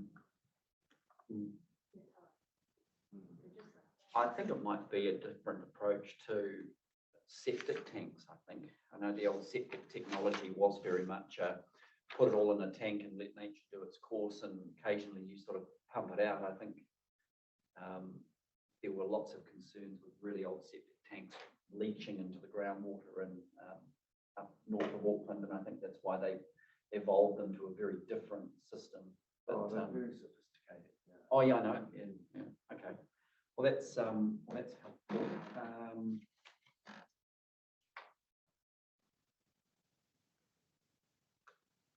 I didn't have any other questions of Mr. Pritchard. I mean, I've got some of the staff I want to talk to, but I think let's see if we've got any questions of Mr. Pritchard first, shall we? Stephen, do you have anything you want to ask Mr. Pritchard? No, I suppose only the observation that when, Mr. Pritchard, you're talking about low density residential, so you're talking about rezoning to the general residential zone, is that right?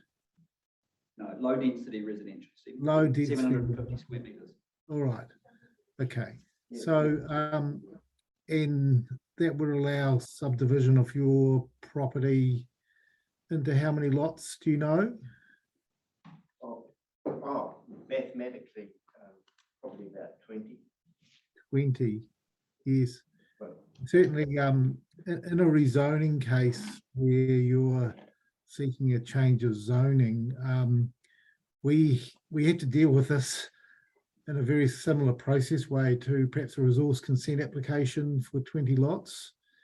And to be able to prove the concept, we would ordinarily need to see some quite detailed evidence, particularly around this stormwater and effluent disposal issue. I'm pretty experienced in these sort of residential developments, and I know those are, apart from traffic, and we don't have the same issue there with the old road, which looks like it's entirely suitable for traffic introduction into 20 lots. Certainly evidence for me around suitability for stormwater treatment, and particularly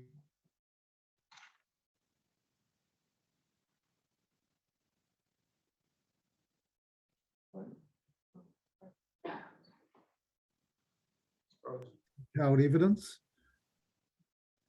So that's, and you haven't come with any expertise in that regard, have you?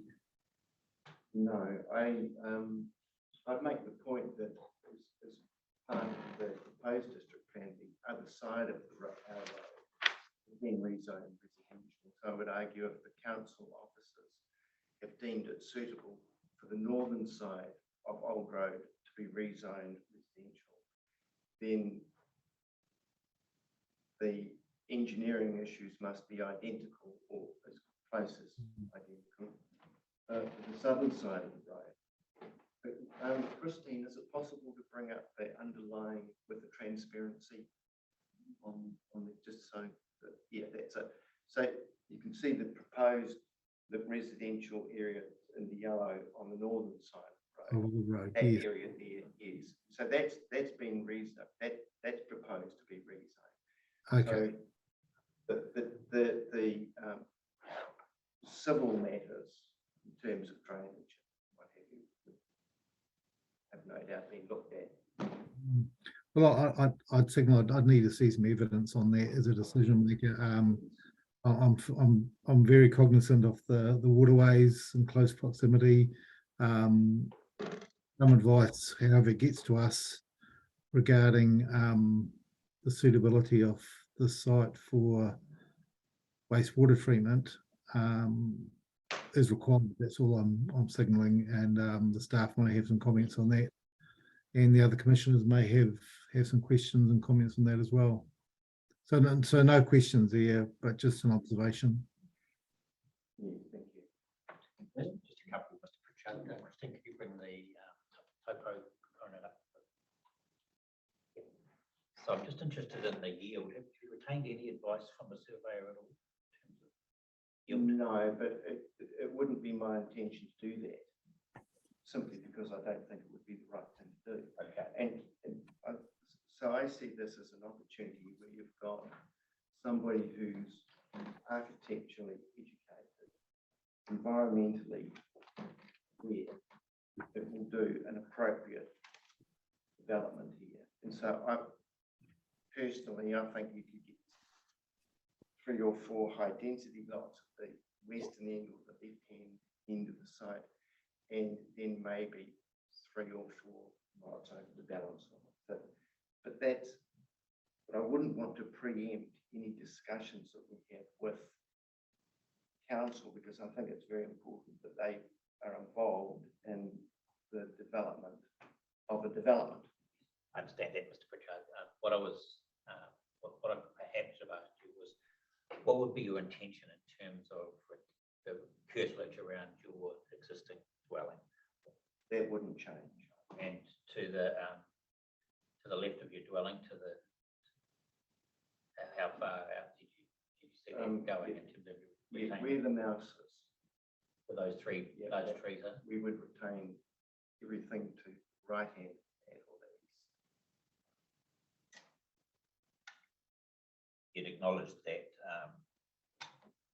that land ownership can alter during the course of the planning period, and if the zoning was placed over the entirety of the site, any future development could develop to the use anticipated by the proposed rezoning that you're seeking. So could you repeat it? If the land ownership changed during the course of the planning period, life of the district plan, any future owner could develop the site to its full yield as. I would argue that it wouldn't. And that is, we would, for the larger lots, we'd covenanted it, so it couldn't be subdivided.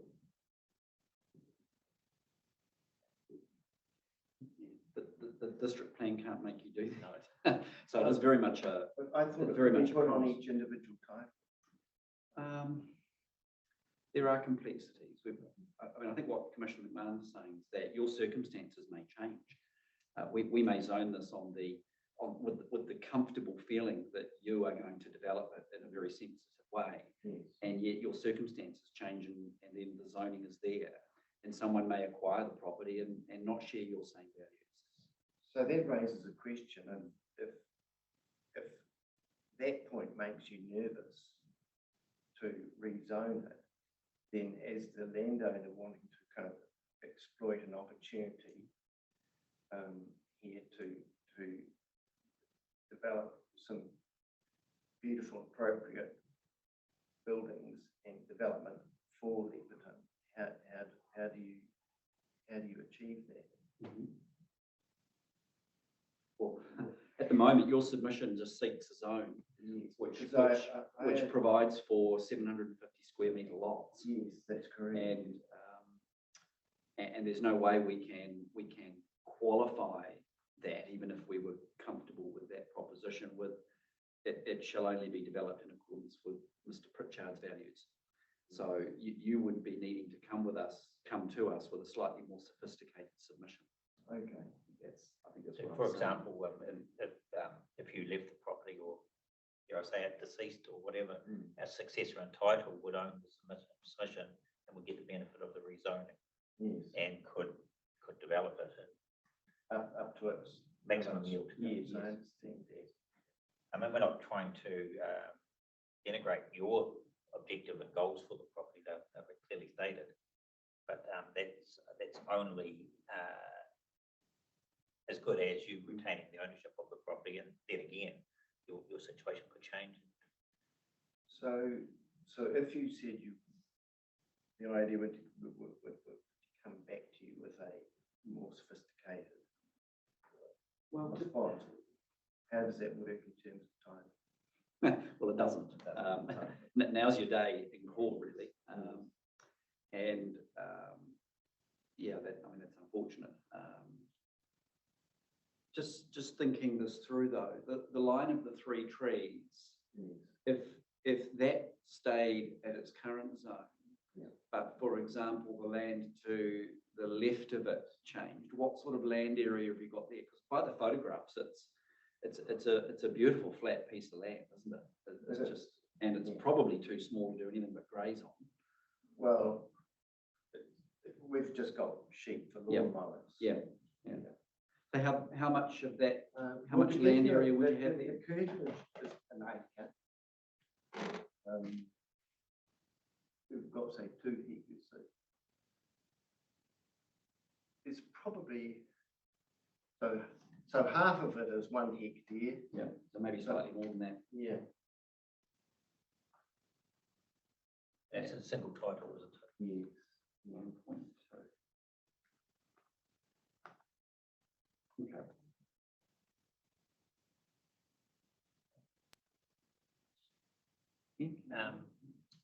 Well, Casey, more questions.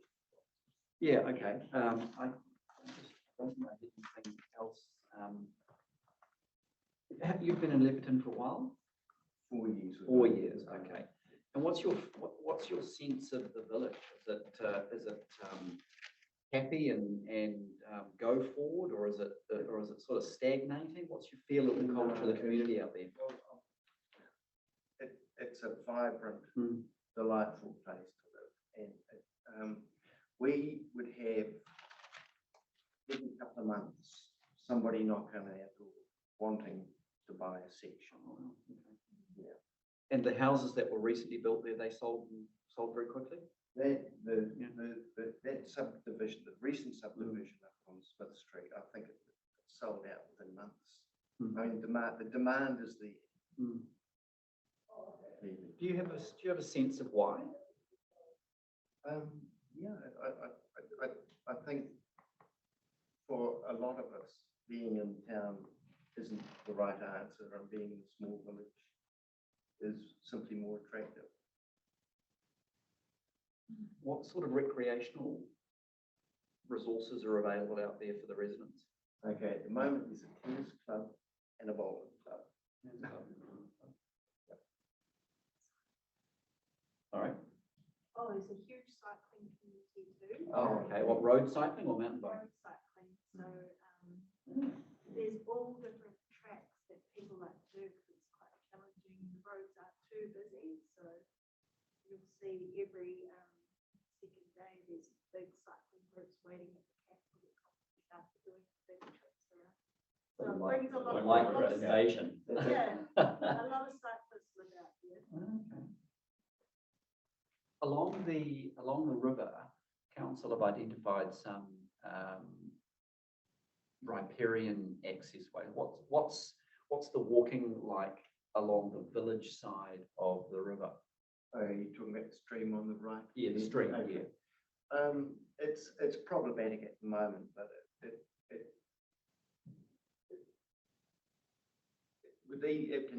can simply be. I think it can be developed without too much trouble. And my proposal, when I made a proposed walkway for the village elders to talk through, for want of a better expression, it followed that stream. Oh, actually, no, I was looking on the other side. Christine, can you go back over to what's the name of the stream? That's the Wyongana River. Yeah, the Wyongana. Yeah, yeah. Oh, that's problematic. Yeah. Is it quite a deeply incised Yes, sort of it stream? is. Okay. Yeah. Because I know there's a proposed public access track shown on the plans to go from Manutahi Road to the south to connect down to the primary school.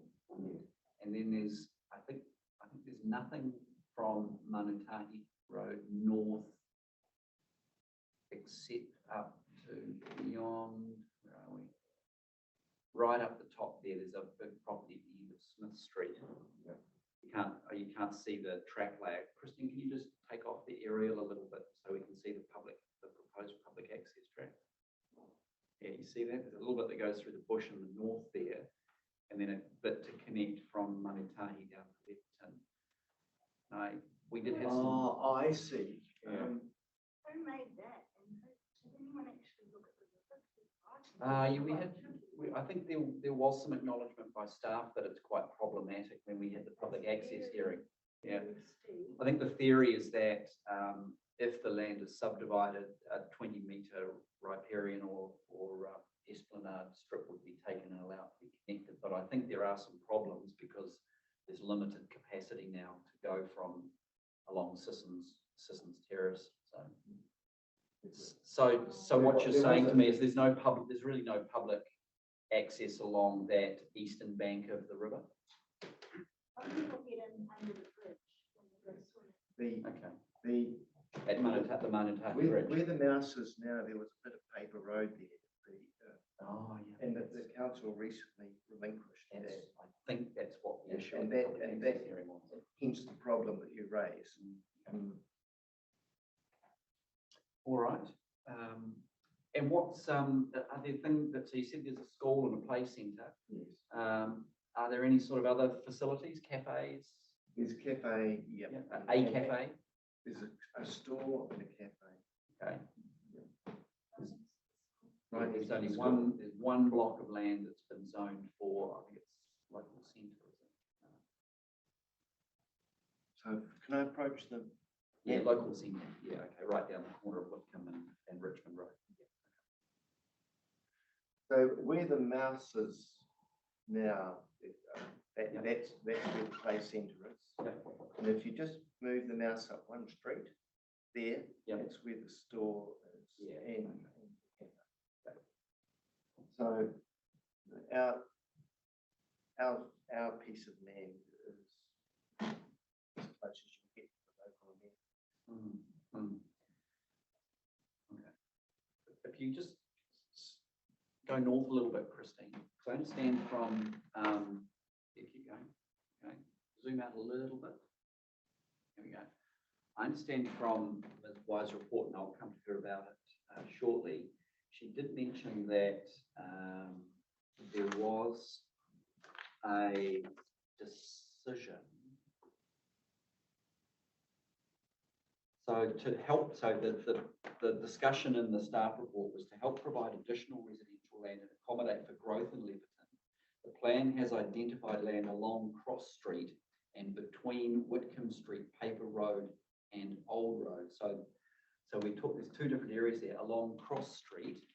Is that's to the north of the village? But that's been fully developed now. This is the piece that was amended. Can you just go up a little bit, Louise? So, Christine, sorry. So Cross Street is that little one there, is that right? So there's land to the north of that. It's got shown like an open space zone as well as some general res zone. So that piece of land was only recently rezoned, as far as you're aware? But it's been developed, it's all fully developed. And built Oh, on. okay, all right. So that's built on now. So what's the open space zone there? It's a cemetery. I can just see, actually, I just see that. So are you saying that that parcel between the cemetery and Richmond Road on Cross Street has been redeveloped and it looks different from what's shown in the aerial photograph now? Yeah, it's full of houses. Oh, wow, okay, so that's gone. So there's no capacity there theoretically. Maybe a couple of empty lots, but they're sold. Okay, Is that 533 Richmond Road? that's that parcel. It was an open space to low density rezoning. It hasn't been, yeah. Is it? It's showing 488 Richmond Road. Is the parcel right next to the cemetery. It hasn't been shown as subdivided yet, though. Oh, that lot there, that's the church and churchyard. Ah. I thought they couldn't do anything. Kate, can I just interrupt? I'm on a 11 a.m. checkout from my hotel here, so I wonder whether we might be able to. I know you've got some further questions of staff, and I might too. But I wonder whether we can take a break now and come back. Let me out of my my room here, and we can reconvene in 10 minutes. Yeah, have you got somewhere you're going to go, or are you just I'm going to just sit in the going hallway? I'm going to sit in the hallway. Yes. Are you under constraints today? Are you able to hang around for another 45 minutes or so? Is that okay? What about our other submitters, Christine? We've got Daniel Moore, then we've got Technic Group and the Hughes Family Trust. I know Mr. Moore's tomorrow morning now. John Matthews coming in today? I haven't heard it. All right, okay. Well, at the moment, let's let Stephen check out. We'll take a break. When we come back, the diagram that's on page 37 of the 42A report shows the extent of the rezoned land under the proposed plan. Yep. Could we have that on the screen and line up? So, because I think that will. That's what I was trying to get my head around. Oh. Okay. And I've related that back to the section 32 report. Yeah. With it. That one? No, this one here. See, Ms. Sorry, Stephen, we will adjourn and we'll come back to this. Yeah. Right. Okay. Okay. Yeah, that's the new land. And then these are all the list of those properties in the tip too.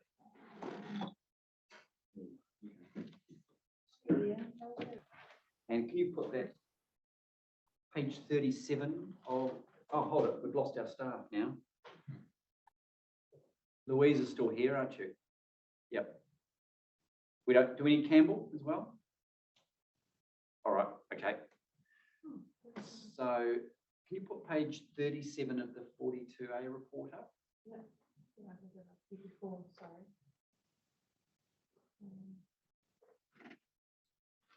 How large can you make that? Yeah, I'll just go back to sharing it.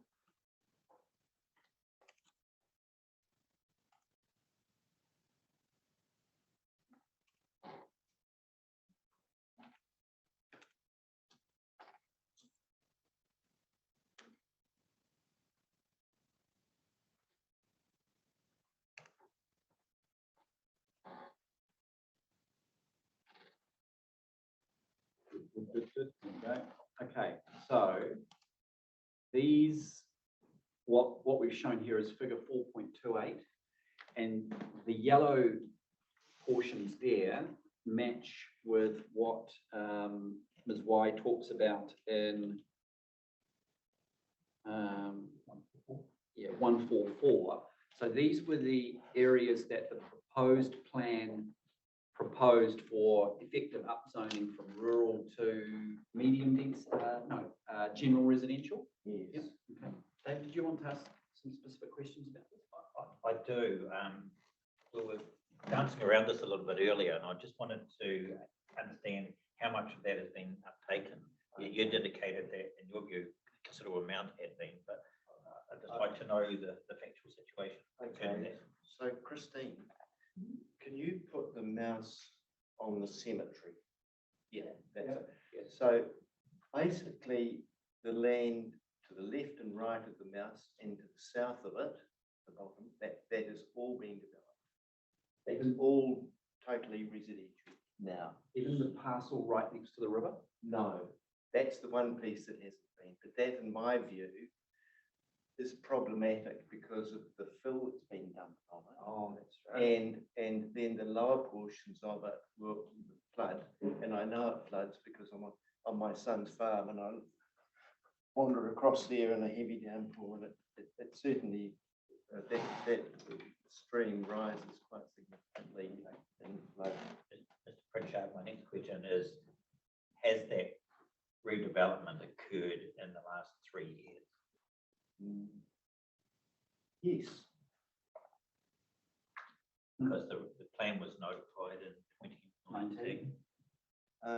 That land would have been previously rural land. That's been proposed to be rezoned residential land according to the. Yes, okay. You know, That would make sense. You know, the schedule of that on page 5 of the section 32 report. That Ms. White will be familiar with.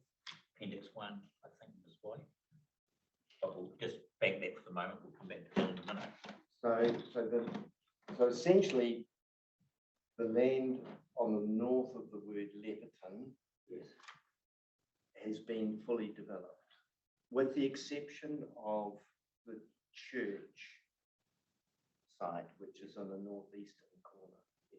So the land adjoining the river is undeveloped. Do you happen to know whose ownership that is in?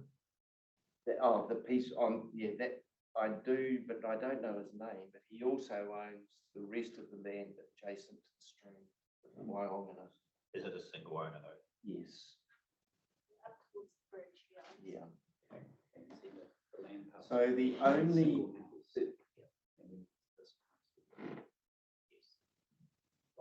Right. Who owns one Sisson Terrace? yes, that's it. Okay. Yeah. And then the big house that can't see it there, but immediately to the east of that is another lot, which is 1 Smith Street. Okay. Oh, now that is not you're talking about the piece on the left there, right? Yeah, right down the side there. That's not a house. Now that's not a house. Okay. That has been Louise has proposed that be rezoned residential. Yeah. That at the moment it's a commercial enterprise, and I would argue that it will probably, the value is greater to the landowner as it stands rather than selling it off as residential. But that is Louise is quite right, and potentially that could be developed as residential. Just while we've got that previous image up there, Christine, the figure 4.28. Yes, so the only other area that was proposed to be rezoned, as you mentioned earlier, and this is the 11 and 15 Old Road on the north side opposite your property. Yes. Yeah. And what can you tell us about? Okay, so they're the one owner said, So there's two owners. so there's two owners in that parcel that's coloured in yellow, and one has said it won't be subdivided in his lifetime, and he's younger than me. Yes. And the other said, well, they'll potentially look at it in 15 years' time when they retire.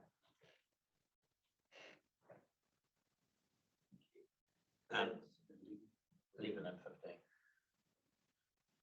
11 years. So when, just to placeholder for you, Ms. White, when you come to speak, if you could just comment on that information, and in particularly whether that is reflected in your paragraph 146 about the potential capacity being reduced from 40 to 27 dwellings. Speak to that at the time, that would be useful.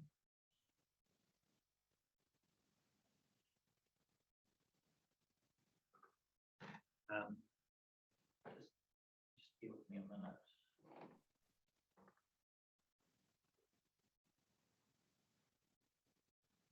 What I've got in front of me, Mr. Pritchard, is an appendix to the Section 32 report. This is do you understand what the Section 32 report is? No. It's basically an assessment of why the provisions are the most appropriate provisions. So in this case, why the rezonings that have been proposed in this diagram are the most appropriate, and it lists the different properties at Leppington that have been rezoned. And page 5 of that appendix has three categories: open space to low density residential, which is 533 Richmond Road. I'm just wondering where that is. 533 Richmond Road.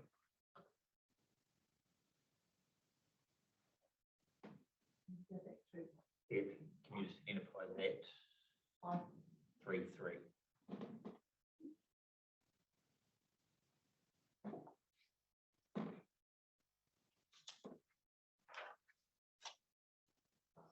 That is the old hall, and it was proposed by the council to be rezoned as residential.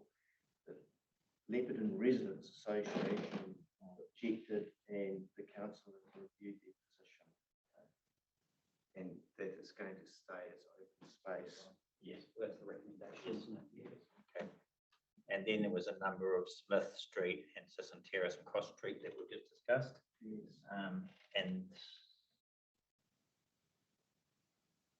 And then the old North Road property.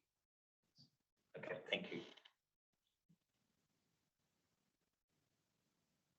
So that was all the questions that I had on that 428. I'll make a comment to Ms. Dash's question earlier about the adequacy or otherwise of sewage and stormwater disposal. The nature of the material on our site, it's basically sand and gravel. It's old gravel bed. There's excellent drainage. We employed Stanley Gray to do test bores on that site. So we've got the soils test information if you need to see it.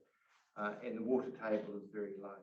We've got an offal hole on our site, which is about 4 meters deep, and every now and again you see a bit of water in it. So very low compared to Smith Street, which is the water tables are arguably at ground level. Yeah, well, no, thanks for that. I think the position there is council have proposed a number of rezonings with a relatively desktop approach. They haven't required a whole lot of engineering analysis to support all of that. Now, whether or not that's the right approach is a bit academic, really, because it's the approach they've taken and it's the one we've been presented with. Of course, any development of the land would have to comply with all of the various subdivision requirements and all of the land development standards anyway, which to some extent would dictate what could happen by way of feasible yield. So, and that's something we'll have to obviously talk about amongst ourselves. Did you have any other quick questions of Ms. White? Only when, Yeah. only when she comes back in terms of. Okay. Stephen, did you have any other questions of Mr. Pritchard? No, but I would like to ask some questions of Louise, but following you, because you've probably got the same questions, so I'll just go Yeah. for it. All right. Okay. Well, So will I get a chance to have Yes. a closing comment, mate? yeah. If you observed what we did last time, we're treating you as the proponent, so you get to listen to now what the staff want to say in terms of the additional information they've heard. And obviously they have a final say in that they'll come back to us at the end of all of the zoning hearings and report back to us. But before you go, we'll obviously let you comment on anything they say. So, Thank you. and David, did you want to talk to Louise? Yes. Louise, can you hear us okay? Good. Okay, you heard my question about the yield and your paragraph 146. Are you in a position to confirm the accuracy of that or update us on that? Yep, so How's it? as you'll know, at the start of the hearing, I issued an addendum to the 42A report, which detailed that the 40 dwellings in paragraph 146 was an error. Yeah, and no, it should. I'm aware of that. Oh, yeah, We yeah. can cut to the chase, boy. I Cool. want to know really is whether the reduction from 40 to 27 is still accurate in light of what you've heard from Mr. Pritchard today. Yep. So I can tell you that the properties 11 and 15 Old Road combined is 17 dwellings. I don't have the exact calculations of the rest of the land, but the rest of the land is made up of the church property and the Alpha training property. We did remove the 553 Richmond Road from the calculations because obviously that's now proposed to be open space. But I can confirm the dwellings of those rest of those properties in the right of reply. But yes, it does take into account Smith Street. When we did our calculations and updated our calculations, I think we were showing 2 properties were still not built on in Smith Street. And now when I site visited 10 days ago, there's 1 property that looks left vacant and that now looks like it's about to be built on. So yes, we have taken into consideration that some of those properties have been rezoned since the proposed district plan was notified.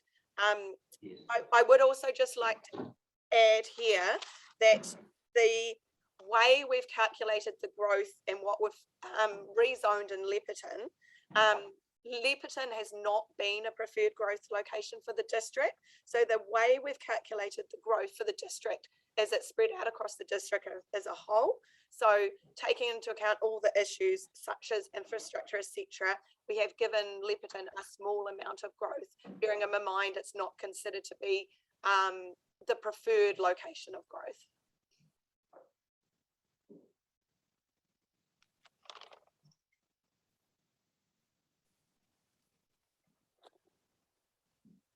So from that, Ms. Y, what I'm hearing is that the 27 figure might be slightly revised down to take account of the more recent.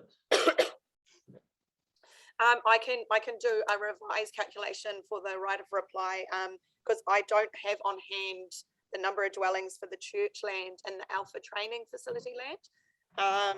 So I know I can confirm that 15 and 11 Old Road is 17. So I need to just do a revised calculation, which I can come back with in the right of reply. Okay. Just before we leave that topic and moving on to 1 and 15 Old Road, did I hear you correctly to say that the potential yield there was 15 dwellings? 17. 17. And that's the combined of both of them together. Yes. 20 minus 3 existing. Okay. And at the section 32 stage, was there any consideration of the serviceability of 11 and 15 Old Road? What was the thinking in terms of how that might be dealt with? Because what Mr. Pritchard has suggested is that his property faces no greater constraints in terms of engineering suitability and three waters than numbers 11 and 15. Yet he's saying that the ones on the north are being rezoned and his hasn't. So from a servicing perspective, is there anything to differentiate the two properties either side of the road? I guess the difference is the amount of properties that it potentially yields. We had 22 dwellings for Mr. Pritchard's property as a yield. I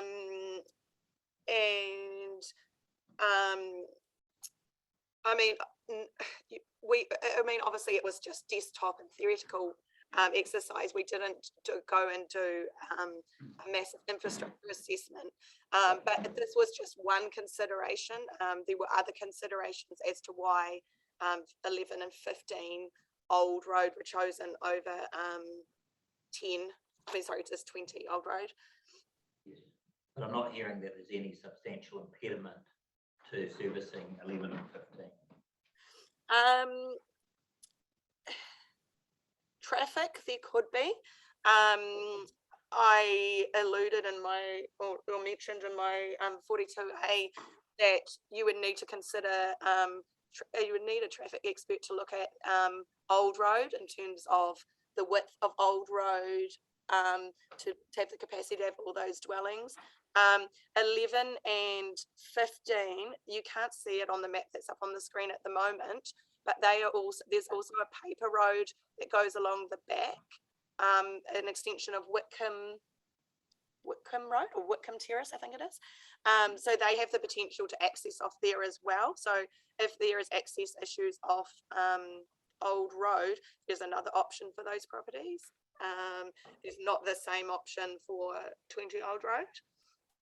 But yeah, and an in-depth analysis has not been undertaken. Okay, thank you. Stephen? Yeah, I've got some vacuum cleaning going on in the lobby in my hotel, so I hope you can hear me. Louise, I'm particularly interested in the wastewater treatment issues here. You've got a village that's serviced almost entirely by septic tanks. Is that correct? Sorry, I missed the last part of what you said. The whole village is serviced by septic tanks for wastewater? Yes, that's correct. Yes.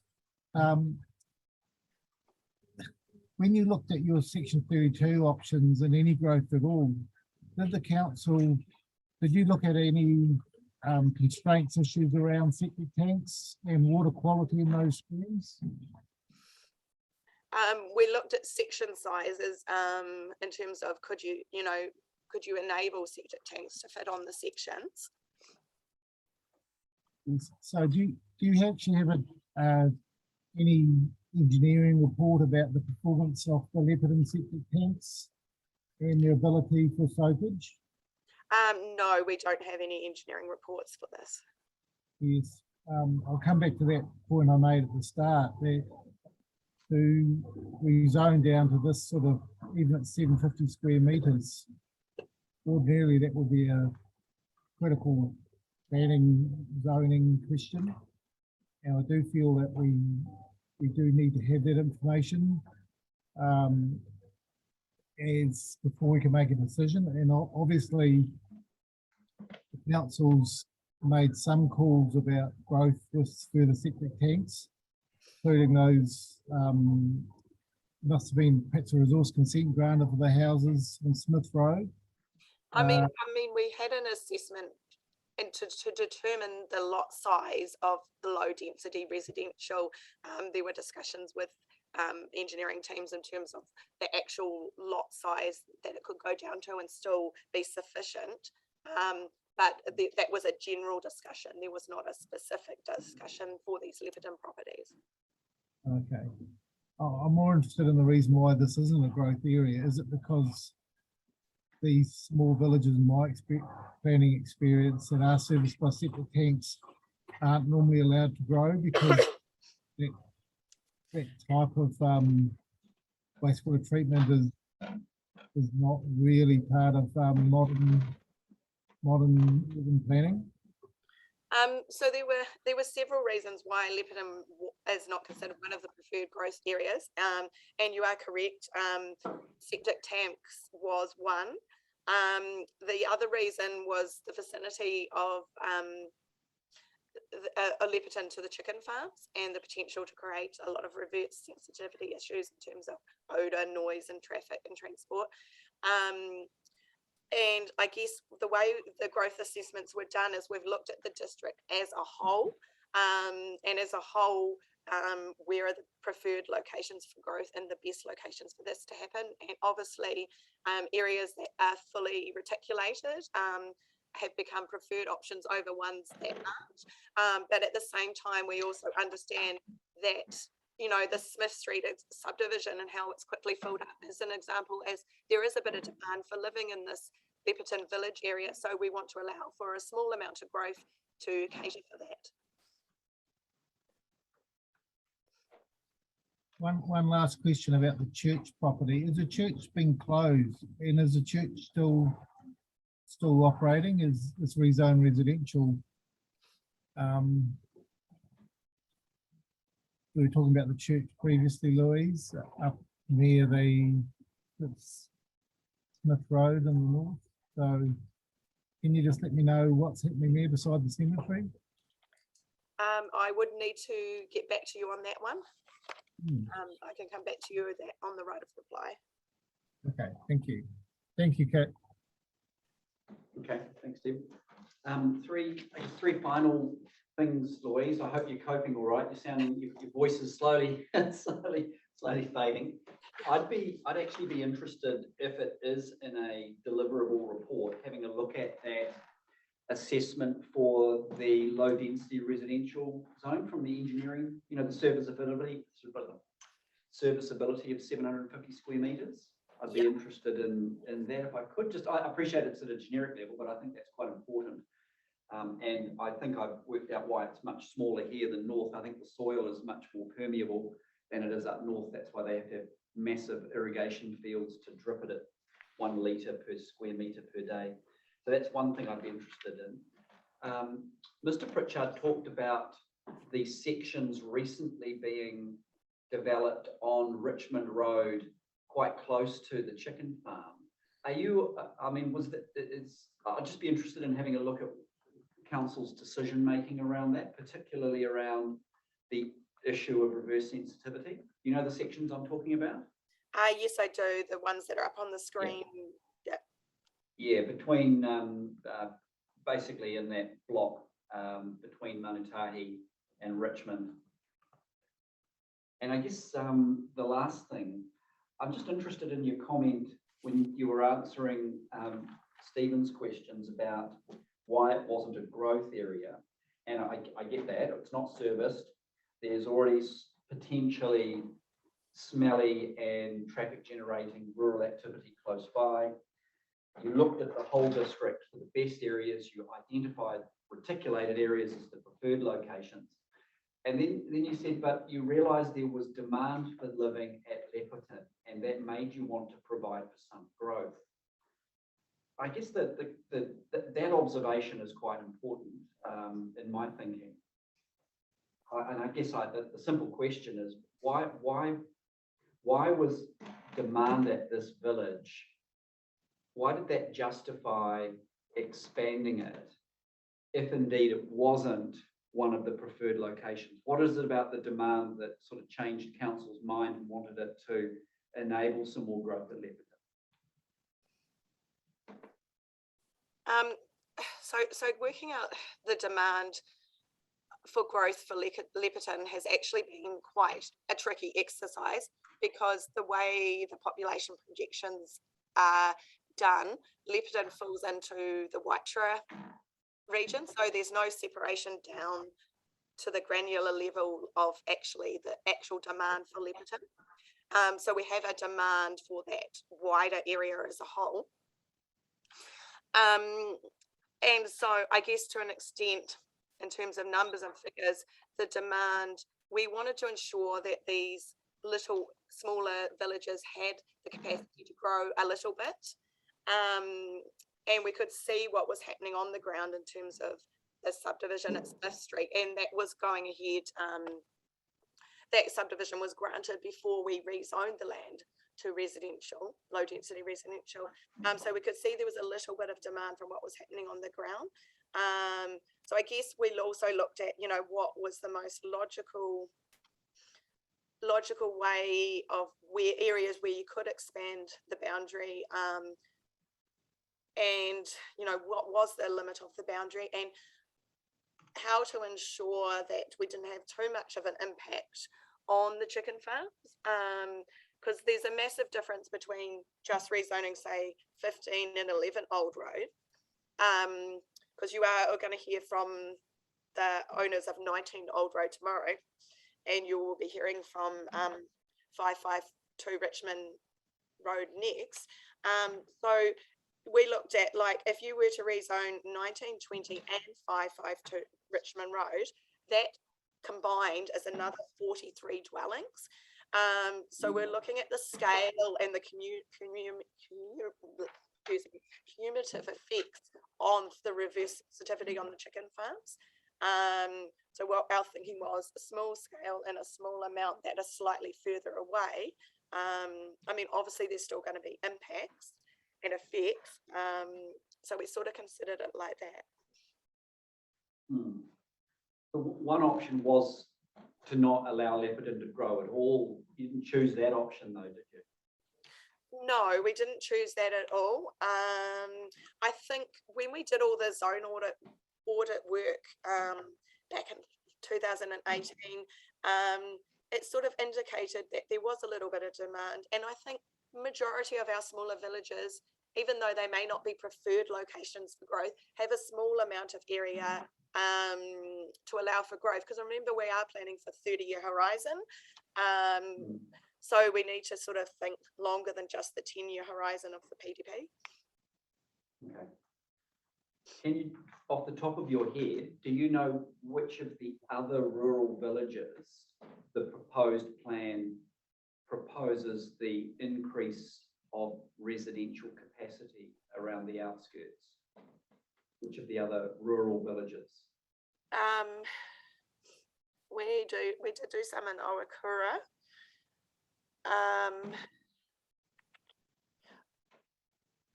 I would need to double check the rest of them. Sorry. Okay. Oh, look, it's just of interest because Yeah. I'm not being critical of the approach. I think it's a sound approach. It's just a question of, yeah, of why you're doing it and how you're doing it to some extent. Yeah, sorry, I'm just struggling a little bit today. No, I get that. So just make a note and yeah, I'll come back to you on that. Yeah. Yeah. No worries. Okay, that's good. Okay, all right. Thanks for that, Louise. One last question to Louise from me. Louise, there is, again, in terms of modern urban planning and design, this concept of walkable communities and communities that, you know, it's 500 or 700 to a square sort of a radius out from a centre. So is one of the planning factors in Leopardon the fact that we have a community with a school and a hall and a play centre and some cafe shops that, you know, providing you know, the village to maintain its vibrancy, I suppose, as a small, walkable, rideable community, and you know, keeping enough numbers up for the school and those sort of things. Is that a factor at all for you in planning terms? Is this, and to my mind, I'm not that familiar with Leopardon and the amount of traffic that goes along those roads, but is this in that type of frame in mind? Yes, that was all considered when we did the zone audits. Obviously, you know, this area is a popular area because it is a small, vibrant community. It's a tight-knit community. So it's a fine balance between allowing that to expand and expanding it too much where it loses that community feel and what people value for living there. Okay. Thank you for that. Thank you, Kit. Okay, thanks, Steve. Richard, anything you want to say and say to close off? Yes, I've got just a few brief comments. The reverse sensitivity issue, I think it's overstated, and it's my belief. I think the sheds these days are a lot more sophisticated than they used to be. Tegel ensure that their operation is carried out the way it's supposed to be, and it's quite frankly not an issue. With regards to the church and Mr. Dash's, was it his or was it yours? Mr. Dash. Mr. Dash, I'm sorry, Stephen. Well, anyway, the church is semi-closed, so there was a carol service at church at Christmas time, and they're planning to have, say, 3 or 4 services a year. So it's not closed, but it's not fully open either. Who's it owned by? It's an Anglican church. That is owned by the It's owned by the Anglican diocese.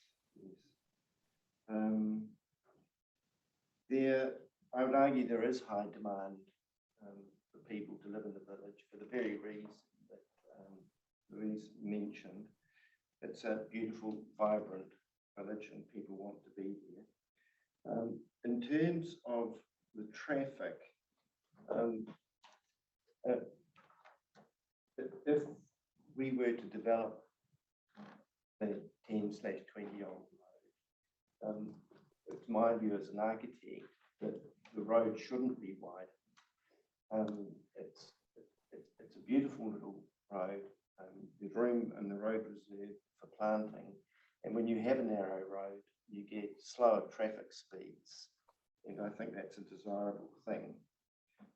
So the unique thing about the old road property is if you don't develop the road further, then it can simply be subdivided without any civil construction whatsoever, which makes it a very low impact development from an environmental point of view. And lastly, and I'm not sure whether you as commissioners can make this recommendation, but it may be that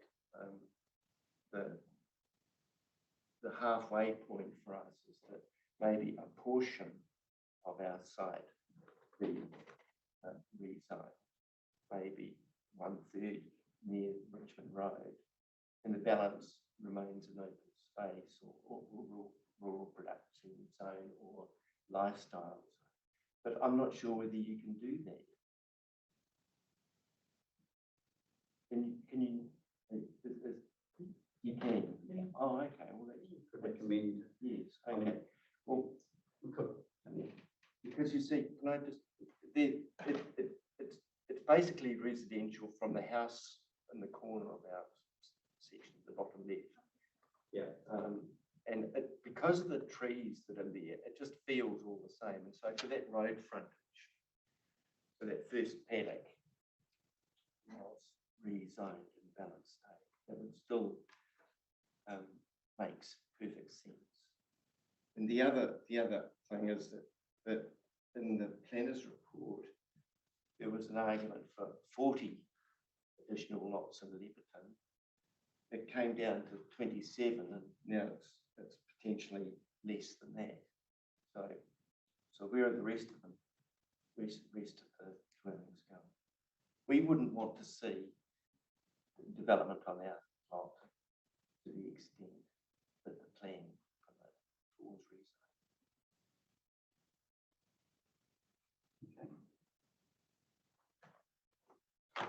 Thank you for that. You are aware that the district has an overall strategy of trying to consolidate its growth for residential in its main urban area, which is obviously Plymouth City. Yes.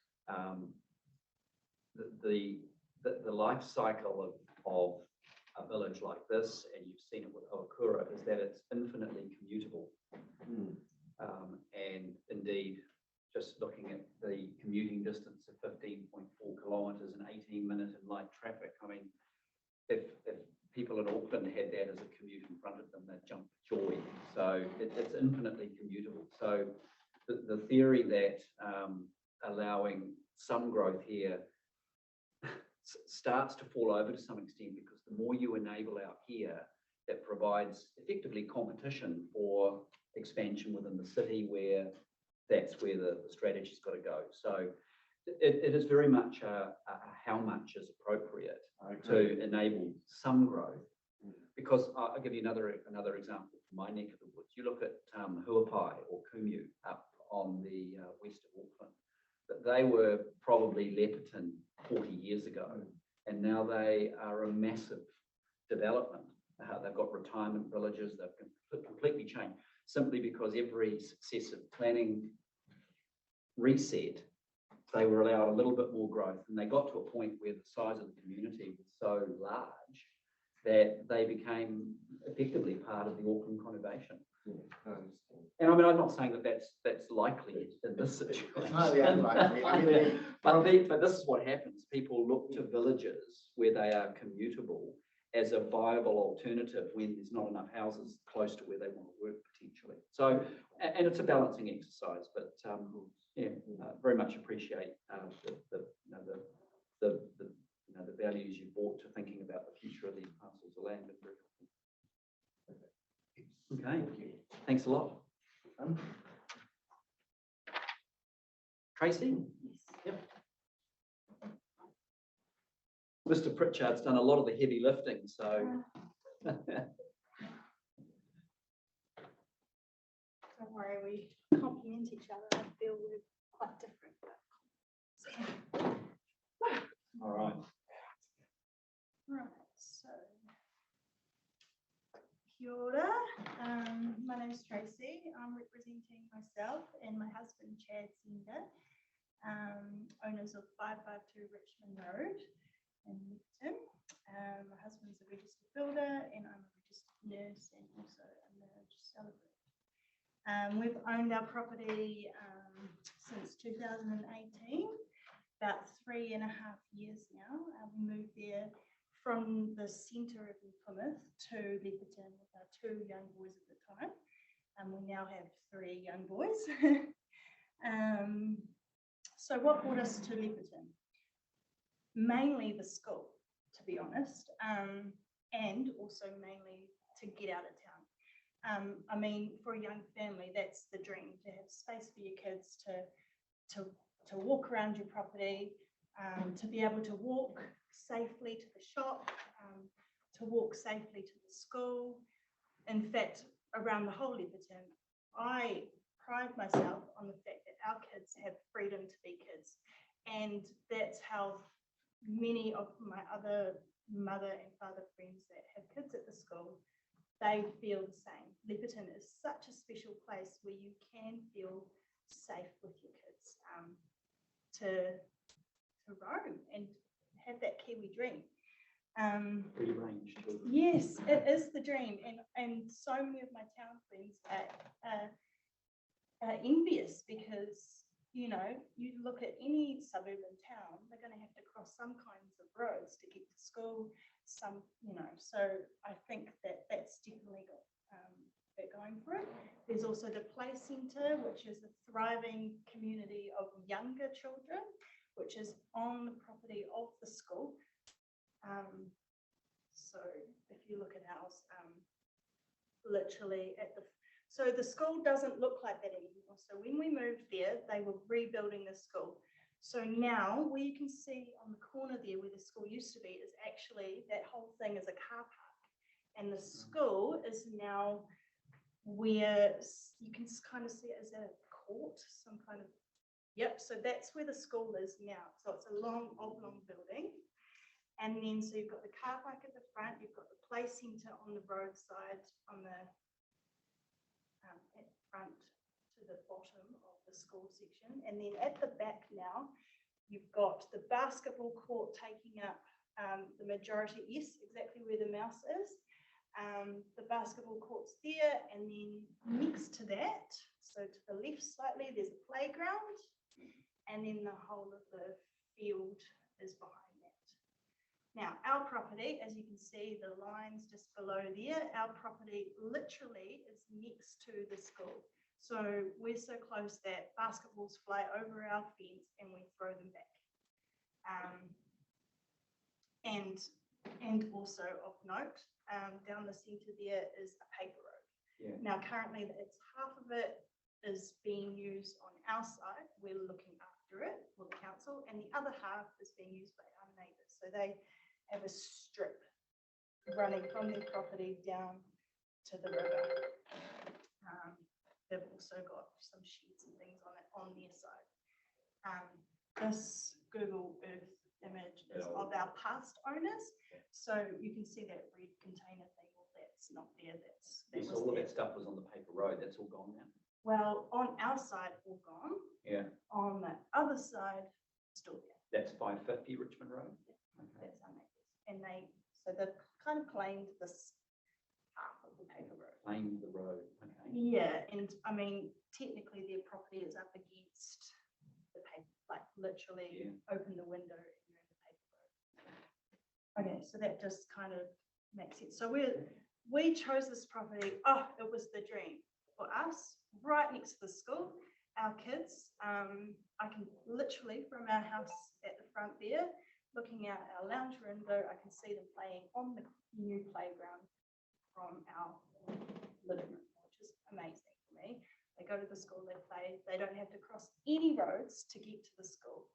What a dream for a parent, honestly, especially 3 boys, plus we have our paddocks. All right, so the cafe was underway and it's now currently built. When we bought the property, it's now thriving. It's hard to get a table on a Saturday, Sunday morning. Is that because of all the cyclists? Yeah, and all types of people. Elderly like to drive out for their Sunday drive. They think, oh, we'll go all the way to Leverton. It's only 10 minutes. But it's a great day out for people. And also people use it as meetings for business meetings, because it's a community building really. And also, as we moved in 3.5 years ago, Ruru is the preschool that's down Richmond Road, about 2.5 kilometres from our house, straight down Richmond Road is Ruru.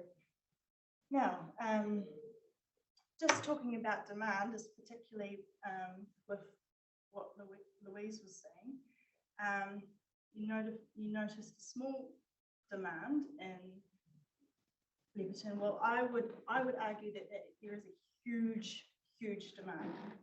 There is a huge demand for all types of people.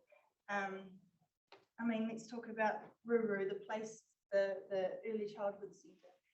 That's got a wait list of 2.5 years. Now, when I had my 3rd baby, I put him on the waiting list when I was pregnant, knowing that I wanted him to go there about when he was 2.5. So there's huge demand there. How far afield do people travel to bring their kids there? So, I mean,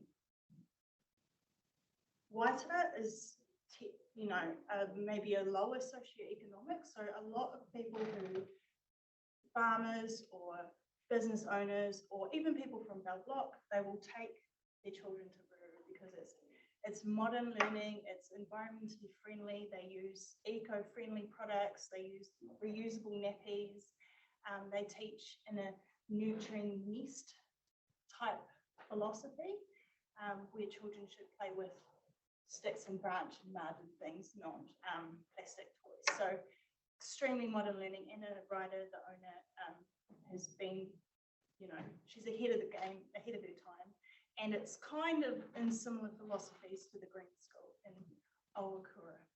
When you say demand, just give me a sense of the demand. The demand for the dream like you have found it with a large sort of lifestyle property, or is the demand for smaller sections to build a house on? I think Or is it the a bit of both? demands for all of it.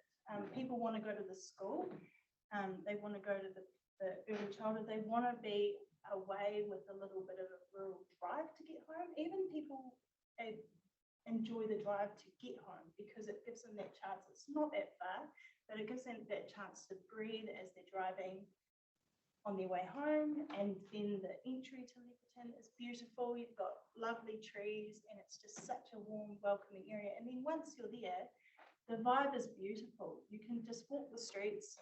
I mean, we used to live in Strandon prior to this, and we knew a couple of people that lived around us. I know the names of 20 people around us, and then some from the school. So there's also the Leperton Hurangi community Facebook page, which regularly every week you're seeing people asking for any sections available, they'll take anything. Rentals, that's another thing. There is no rental properties in Leperton or the surrounding areas. You check on Trade Me, you won't find one. All owner occupied. Absolutely, and because people want to live there.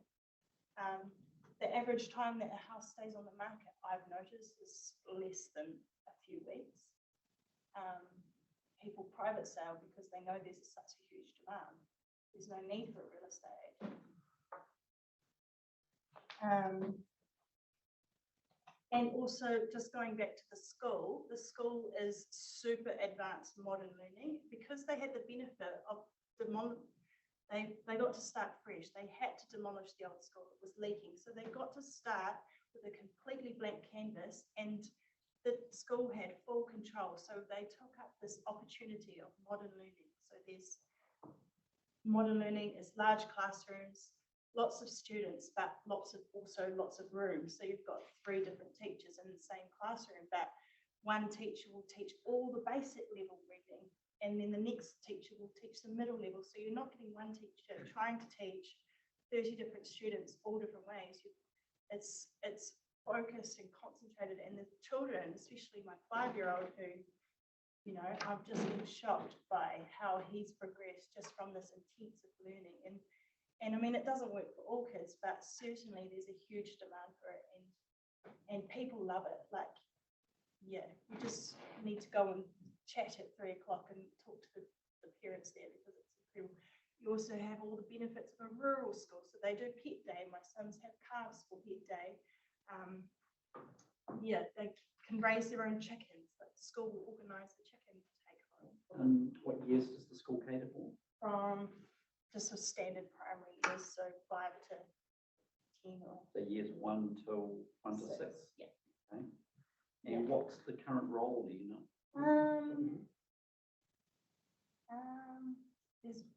There's well over 100 students. Have you any idea what the capacity of the school is designed to cater for? Well, that's the benefit of their classrooms, is they have the ability to ebb and flow as the students come through. So for example, when my 7-year-old started, there was a huge class of them, but because the classrooms are designed in the way they are, they can cater for larger amounts and add more teachers in. Or like now with my second son being 5, there's a smaller class, but it's still working well. So it's not a capacity. no. Now That's it twice. is. Third time you're shouting. You can put it on silent. So the Leperton zone. So that's the other thing with demand, is that people want to live around Leperton so they can get into the school. Now, second option for people in the area, you've got Hurangi and you've got Tikarangi schools, and both of them are zoned, and because there's so much demand. So when you say zone, you mean you've got to live within the catchment of the school to get there? And you can apply on the off chance, and you might get the lottery of being picked. I've had a friend who just managed to get, yes, so Waitara, I mean, nothing against Waitara, but there is limited schooling options there. There's a Catholic school, and then there's also just a standard primary school. But because of the lower socioeconomic issues there, and I know this because I have a friend who works at the school, there is huge demand for people to get out and move and at least even drive their kids to our schools. So, and also just talk, there was mention of Owakura before. People call Leppington the new Owakura because it's got all of those things that people want. A small community, it's got some swagger, it's got some vibrancy. People love the nostalgia of it almost, that there's cherry trees lining the whole village, and it's an enjoyable, place to live. So, and it's a little bit, I mean, I suppose because it's been so small for so long, it's a little bit like elite, like it's so hard to get into Leppington. And I think that's a little bit sad, really. I've got many people I know that would move to Leppington in a heartbeat had they had the opportunity. Okay. So, that's the background. Proposal. Our proposal is to move from rural production zone to low density residential zone. Now, we don't feel that our property, 1.1 hectares, and we don't feel 1.1 hectares can function as a rural production zone. Same as what the first gentleman was talking about with his property, except we're even smaller. We could never function as a rural production zone at that size, let alone next to a school, because you can think of the rural things you have to do. Many are not appropriate right next to a basketball court. We're simply not big enough to function as rural production zone, and I think it's a little bit token to have even had us at that. However, I understand that back when it was made into that spot, Leppington looked a lot different. Now, we moved into Leppington in 2018, and we experienced a dramatic change in lifestyle. Space for our children, room to breathe, particularly so close to school. We felt so lucky when we got that position. Like I said before, I don't know anyone who feels confident enough that their 5-year-old just started school can walk to school by themselves. Brand new modern learning, and honestly the change in our family has been so fulfilling because of what Leppington has brought for us. We enjoy the lifestyle with a couple of cows. We've got 2 cows, one big one, one little one, and 7 sheep and a few chickens. Rural production zone does limit the use of our land and our future ideas. So we believe that our property is perfect to add sections along the roadside. And this is the aim for our subdivision. So we literally border the residential low density zone. We're within the 50k mark. So as you can see on the screen, the 50k is actually continuing down the road, and then it changes to 100 after the chicken shed driveway down further. Yes, there it is. So we're well and truly within the 50k area. Our back paddock borders the school. It's highly desirable. Cafe, shop. It's less than 300 meters to walk there. And along with the demand, I've been asked, random people have knocked on my door more times than I can count, asking us to sell them a section, begging us to sell a section, and actually shocked when we've told them we actually can't, as it stands. Yes, and as Ian stated before, the cherry trees, as you can see, is already line it, and it certainly lends itself to continuing the village along that street. Now, the council rubbish trucks already service 561 Richmond Road, Mr. Jury, which is this small house down here on the right-hand corner across the road from us. So we believe it makes sense to join the residential up to Mr. Jury's property. We think that it would continue with the look and feel of the village. The vibe, currently, I believe it's slightly confusing Now, I don't know if this is, it's obviously just a flow-on effect of what they've done at Smith Street. However, I believe that it's out of balance. You've got what feels like super high density in Smith Street. Then you've got a few houses, and then you've got the school and shop, which is the centre, and then you've got nothing after that. So I feel like all of the sections have been squashed and heavily done up in Smith Street, but it's not really near the centre of the village, which I believe is the cafe and the school. So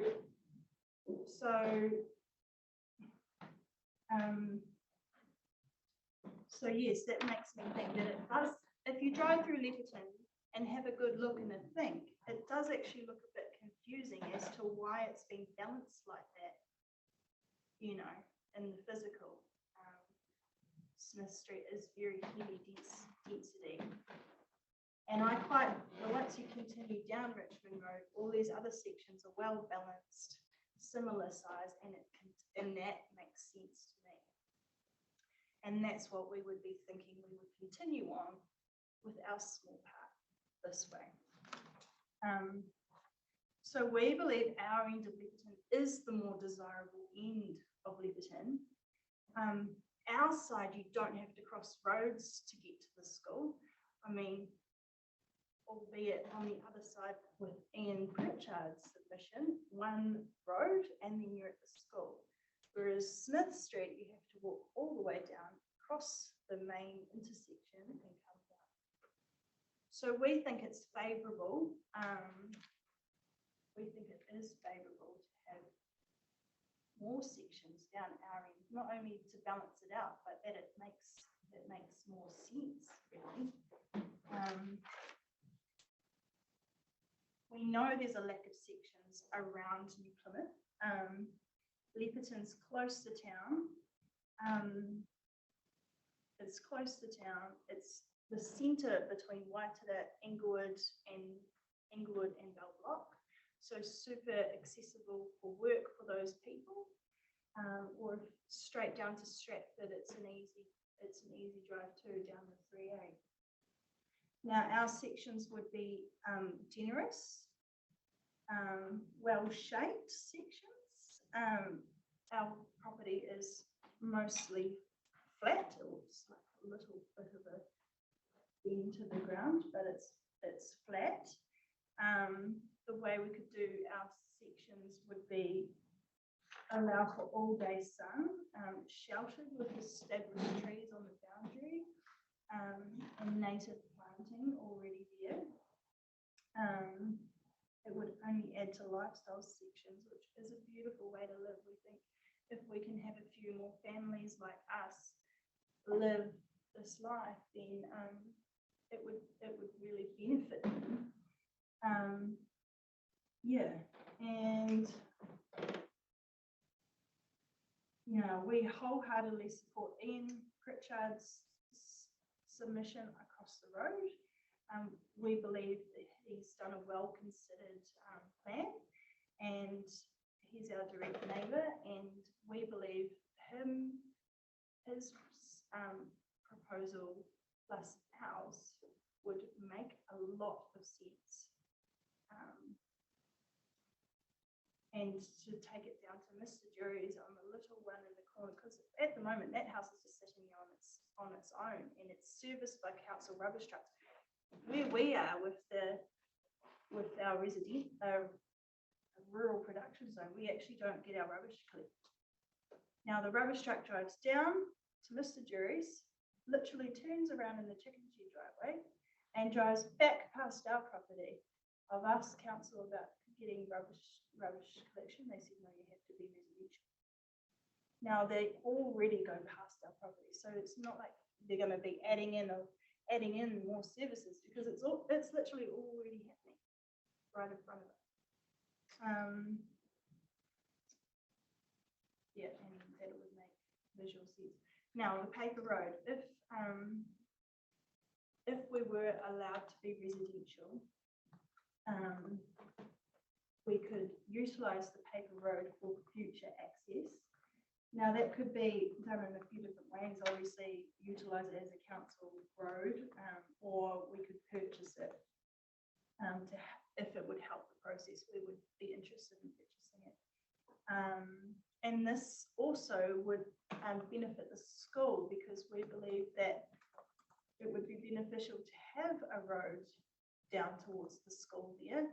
I mean, for example, their school running days, they could run up and along and then back around if they were, rather than crossing roads. Yeah, and then another idea down at the paper road end that we could consider or talk to council about is perhaps a green zone on the paper road that could be accessed from the school, community orchard or market garden, that sort of thing. So because we really believe in increasing the vibe and the feel for the community, something like a market garden, which is being done all over Taranaki, and I've seen great examples in Bell Block.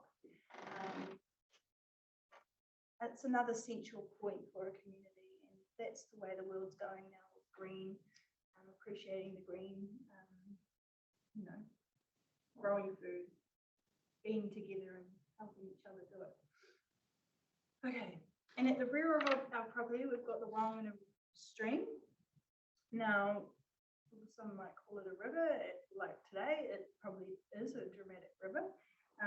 It's steep, solid bank. It drops, I haven't measured it, but probably at least 30 meters down, river at the bottom. In summer, it's just a light stream, rocks. Right now in winter, it's a big raging river. So, I mean, access down to the river isn't actually, I don't think, safe. I mean, for us as property owners, we can go down there when we need to, but I don't think it's actually necessary or safe for the community to have access from our end anyway. I think it's too steep. But I know the school, so just next to us, they've got a track down which they use for their learning, and there's a bit of an iti sort of sand collection area. So there's more space down there and safer. But I know Louise, with her, what's it called, the reply proposal that she made, she did mention access to rivers and things. So that's my thinking around access to rivers. That there's a suffice access from the school, and it's safer, and it's been properly made path by the school.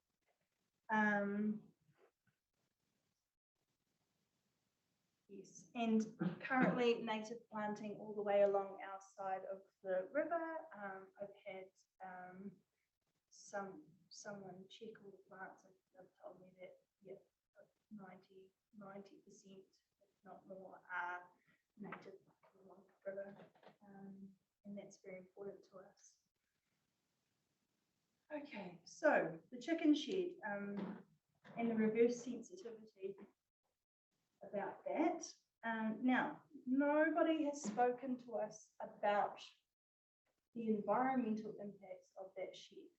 And this is huge for me, because this seems like one of the things that Louise has really put a lot of weight on.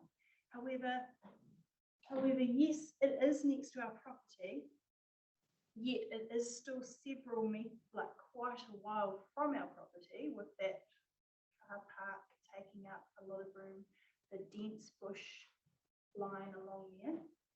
And I would like to, hand on heart, say that there is no environmental impact from that shed. Now, I would be the first one to complain if there was, because I'm sensitive to smell. I like a nice environment, and that shed has been actually nothing but wonderful neighbours. Daily, there's about 2 or 3 cars there. Occasionally, they play music. I mean, what neighbour doesn't? But there is no smell. There has been no smell, no noise. The only probably small thing that might come from that shed is the occasional truck. Now, I didn't actually know that it was for hatching, but that's probably what that truck does. And they tend to come about 8 o'clock, 9 o'clock at night, which, yeah. So that's probably the only environmental, and gosh, there's trucks everywhere. There's more environmental impact of tractors driving up and down the road, which is fine because it's a rural area. So I would argue that there is no impact. And in fact, I would argue that the other end of Leppington, there is even more disturbance from those chicken sheds that the council have agreed to put a subdivision right next to. When I've been for walks or runs or something, I've smelt smells, or there's a lot more cars coming in and out of those sheds. There's an actual Tegel factory business at the other end of Leppington, just past the church. So I would argue that those sheds are more of an impact on the neighbours, yet the council have heavily developed Smith Street, and what seems to be, you know, not really factored or had much of an issue about that. So it's just bizarre to me that the council, or that they would put so much weight on a reverse sensitivity, when it would have been great to just ask or come and stand on our property. Hey, can you smell something? Because I've never had anyone at my property, I've never smelled it, anyone complain of any issues, and I'm sure Ian agrees. Now, there's again Mr. Jury, who's diagonal from the chicken shed. He's even closer, yet his house is there. So again, it doesn't make sense. And I do invite you to come to our property and experience the shed from our property, because I would not even consider subdivision of a few sections if this was an issue, because to me that would actually be embarrassing and poor form to sell a section, to sell sections with some kind of smell or environmental issue. It would be not acceptable.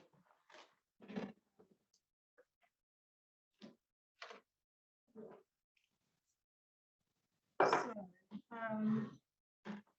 just in summary, I believe this makes sense. We're literally right on the boundary of the residential area. We're in a safe walking zone for families to get to the school.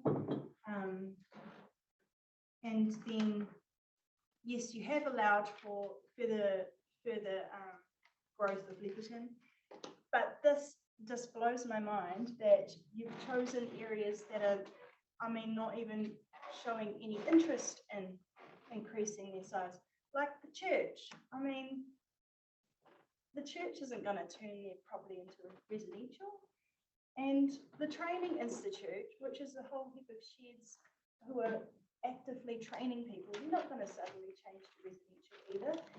Like, it seems to me that you've weighted the growth on properties that are not going to be growing, and we're ending up with what I think would be 1 or 0 sections with this proposed district plan. So I don't agree with it. I think that ours makes sense. I think Ian Pritchard's makes sense. I think it would weight the village better. It would look visually better. It would create beautiful opportunities for more families to live, and even possibly create a few rentals, which personally my husband and I would love to do, but we would never put our finances on a building that we couldn't potentially subdivide in the future. Families deserve to live in Leppington, to be able to go to that school, even if they rent, you know, and that's what I believe.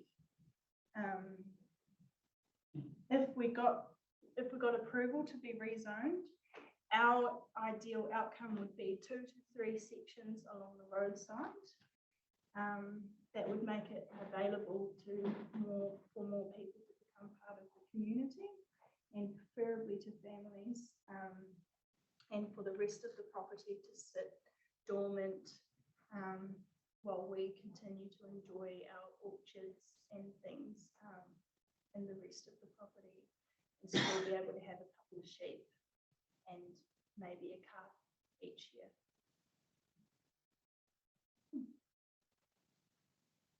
Very good. Ben? David? Yes. Christine, what if you just blow the property up, please? I just wanted you to orientate us, and we will take up the opportunity, to a site visit, but. So, have we got 2 dwellings there, or what's the situation? So that's the house. Yes, Next to the left is a garage, like a shed. okay, It's a very old shed. where the cursor is now. Yep. It's one of, I think, back in the day, before the house was there, it was a hobby block. So this is what I'm aware. A farmer owned this block simply to do with, and to there's some Omega plums behind this long shed on the left that we sell from our roadside. Those are at least 20 years old, so we believe they were planted originally. They used to do like maintenance and things. At the back, there's like a concrete pit and an old water pump. So that just shows to me that it was an old hobby block. So the shed close to the paper, and then to the left where the cursor is now, that is the old owners were using that for chickens. So it's really 4 walls and an iron roof in a long shape divided into 4 like bays, for chickens. The old owners had The kids playing that? well, it's quite it's not really safe actually. It needs to probably be pulled down. And then to the back of that is a tunnel house, which it's not very good repair anymore. But That's useful. So, in terms of you, I mean, you've picked up on some of the questions we've asked preceding witnesses about what your objective is. So what I've recorded is that 2 to 3 sections along the roadside, and the rest would remain dormant in a rural sense. yes. So that would be a dwelling, two further dwellings between your dwelling and the southern boundary of the property. My husband and I have pretty much decided that ideally we'd put 2 sections in this front paddock. You can quite see the fence there. 2 sections there, and then would like to be able to in the future do where the house is as well. But that would not be anytime soon, because just behind the house is a huge avocado tree and it's full of avocados, so we want to look after that. Where do you obtain your vehicle access at the moment to this? So currently, formally, it's just below where the cursor is in the top corner of the property. So you can see our letterbox here. So our use of the paper road is kind of diagonal at the front, and then it cuts down to along the centre. So our formal access comes off there, but we've actually since got a lean-to carport on the lower side of the property, and just driveway up off the road currently here. Have you explored any subdivision options to achieve the additional 2 or 3 dwellings? So we talked to Landpro and went through the council planners, and they said that potentially you could get 1 section, however, it would have to be 15 metres from the road, and from the boundary, potentially 30 from the road, and so that pretty much placed it in an inconvenient spot for us that would not make the most of our land. At the back there behind the trees in the middle paddock, which we didn't really agree with, and wasteland really doing that. They said if you wanted any more, that would probably be unlikely because of the reverse sensitivity of the shed, which again hasn't been, I believe, explored properly. And so hence they said your best bet is to come to put a submission in with the district. That's why we're here. Okay, thank you. Okay. Stephen, did you have any questions? No questions for me. Thank you. You know, I interrupted you along the way, so I Yeah, don't. I'm glad you did, yep. I didn't have anything further. Yeah, no, that was all very, gave us everything we wanted. So that was very helpful. I made lots of notes, and appreciate you coming along. Thank you very much. Good.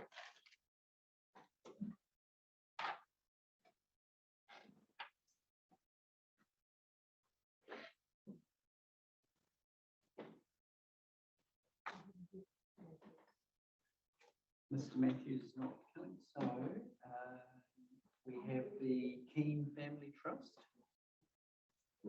We did have, okay. Do you want to, yeah. Do you want to take 5 minutes or so to prepare yourself, or do you want to get straight into it, Tim? Okay.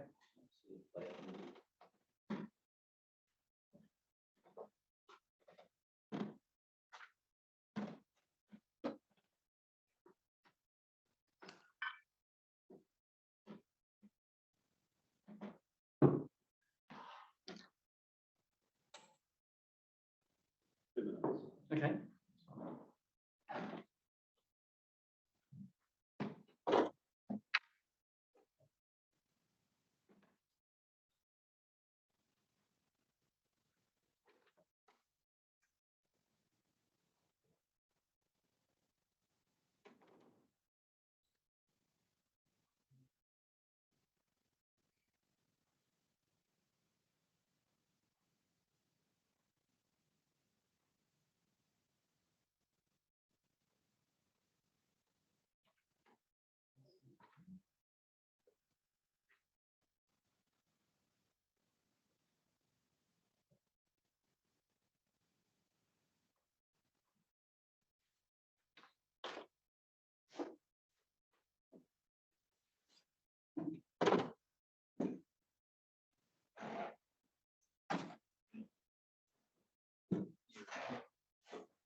Welcome. Thank you for your patience. The floor is yours. Would you want to introduce how you want to do things? Sure. We can start off by introducing ourselves. Hi, I'm GBK. John Bergen. I'm Stefan Kish, I'm surveyor. Evans, I'm engineer. So we made a fairly short submission and you provided an engineering investigation. I think the two main things I want to start off with is about two things to talk about really is about Rezoning place, but also it's all about Darcy Keane. Sadly passed away recently. He really started this process. You and I went out to meet him several years ago to talk about this property, and it sort of Darcy built up quite a large surveying contracting business in Taranaki, and some of the developments that you know about the Links subdivision, Allenville block, and Green subdivision up here, several others ongoing. And the sons have taken on the business, and it carries on. Darcy had a lot of interest in what he's been doing in Bell Block off Wills Road. People asking about what about Uranui as an alternative. It's a subject around providing variety as much as intensification and area queue type development. Darcy wants to sort of explore what might be possible with Uranui. So the property at Rezoning has been in the family a long time, 15 years. You can see on the map, it's the largest adjoining block. Just trying to pull that up on my screen. So it's okay. Well,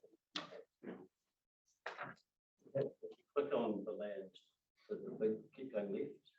That way, yeah, that's that side there. Click on that one. That's the site. Oh, yeah. Yeah. Yep. Right. Okay, so just a couple of facts about the site. We've got the state highway to the south, so it is coastal side of the state highway, and you've got the driveway entrance connection is into the heart of the older part of the village. It's elevated in the sense that it is all up on a high sort of terrace, way up high. But it doesn't really look down across the township so much. It's almost innocuous, really. You sort of see when you're down in the township and look up there, you can see that line of indigenous vegetation along that eastern flank. But beyond that, you can't really see down into Uranui from the site. The site, the views are to the north, quite dramatic, amazing views up there. And it's gently sloping from the south towards the north. And at the north, it has cliffs that drop down to the ocean. So we also have one archaeological site within the property. Is clearly coastal, there's coastal elements to it, and so some of the conversations we had were around setbacks and staying away from some erosion zones, respecting the past site and getting some separation from that, and enhancing things like natural water features, lakes. Hugh was involved in looking at options for wastewater treatment, and I think we'd like to talk a little bit about that more now. A key thing for us was to be able to provide a group scheme that could treat wastewater on site. Uranui suffering from septic tanks, as Lipton does as well, and the recent announcement that MPC have procured some land to actually build a comprehensive solution to wastewater in that area. We think is relevant and material right now to include that. Because the site is elevated, drained by pipe wastewater to the township, to an area that's likely to be where a pump station would take whole town. So if we zoom in on the street name is Mokina Street, which is right on the front here.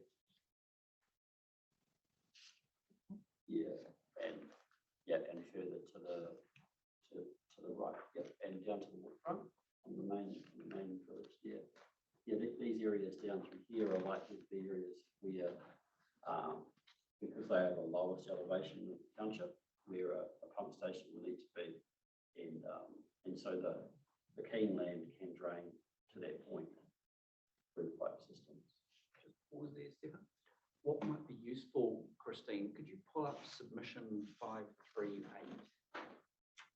There's a couple of plans at the back there, which is the essence of the submission is to seek a rezone from rural production to part low density and part rural lifestyle. Yeah, might be quite good. Stephen, have you got that open? Might be quite useful just to put it up there so you can. I've got that. Yep. Walk us around it a little bit better. Okay. So the first plan is a zoomed out sort of a view. That's plan L1.01. Yeah. And the second plan. So that shows the coastal overlays, the significant natural area to the border, Uranui River, the area in the township is zoned archaeological site.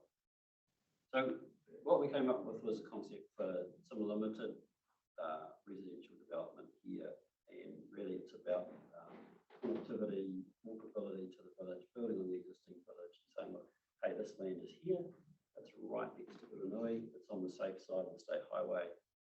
What's possible here for the site? It's not going away, it's always going to be there. It's always going to be the closest large block to Uranui. Yeah. And if the lens for this is 30 years looking forward, when's the right time to look at it? So we put in our submission. We haven't had the benefit of a site visit with MDC planners. In fact, this is the only contact opportunity that we've had. I don't know whether Keynes have had any contact. We've seen the 42 report, and the response has been to not rezone this land. So one of the things we'll do today is to perhaps re-engage on that in a bit more detail. Certainly invited to get a site visit and a look at the site. I'll hand over to Hugh to talk through the concept for the development proposal, which includes some lifestyle zoning as well as residential zoning. The key thing from my perspective is I've actually worked with Darcy probably for 20 odd passionate person. And he really lived this town. And you can see now with the development that he's actually been carrying out throughout the town, and he's probably one of the key subdivision developers. But he was really personable type of person. And he had a lot of local people approaching him about where can we buy land in Uranui, and was the sort of the starting block behind what we've come up with here. And the key thing is that we also appreciated that sewerage was a key factor for Uranui, and so we had sort of preliminary meetings with Hines, etc., to look at what we could do from a development perspective, and we actually even looked at the whole town. And I basically did a scheme design for a gravity system to be able to get to that pump station to look whether we could actually potentially put it up on his land as well as the sewage treatment option. But now that the council's it's just come out recently about buying this bit of land to help develop Uranui in terms of sewage treatment, it's actually starting to fall into place that this big parcel is probably more important now to aid with that. And so I think there are options for consultation going forward and to really consider what Uranui is going to be doing in terms of sewage treatment going forward. From a land development perspective, we sized it so that the sections could take septic tanks. And we did enough research to prove that it was a viable option. We had stormwater catchments that we looked at, and there's already ponds that were actually already there holding water that we were going to enhance and develop to do that, to give that community feel. Was that sizing across both the low density and the rural lifestyle zone? Or Yes, just the, yes, it was. About 9 square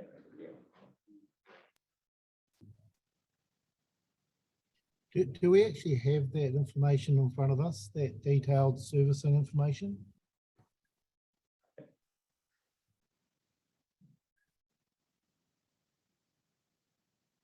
Is that available? Yes. Yeah, we included that as part of our submission. All right. I have to refresh. Just a quick clarification on the plan there. You've got, it's quite clear the subdivision layout for the low density zone. Immediately to the left, or in that image to the bottom, you've split that portion into 3 lifestyle lots. You haven't done the same with the balance of the property. Is that because the intention is that would remain rural? Or would there be the intention for additional 4,000 square metre lots to go over the balance? We consider that because of the coastal hazard zone in the future, you're looking long term, that it would potentially become lifestyle blocks. There's already a right of way access. That's to the top of where the subdivision plan is. There's a right of way access that actually leads into that block as well. So that's why we were keeping it sort of separate. When you look at the overall plan of Uranui, you can actually see that there's actually a road access that comes in. We go and stand. See the Norfolk Pines standing. We were down on. Sorry, we were down on the bottom portion. Sorry, I'm just trying to orientate myself because the roadway, the actual road was the old original Pass State Highway. Oh, okay. And it's actually still formed in the bush. You see, there is a paper road that goes there off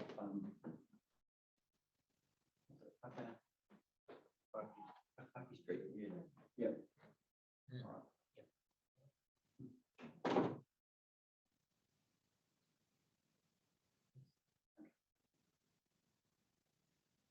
Right, sorry I interrupted you. No, that's fine. So really just taking on from that with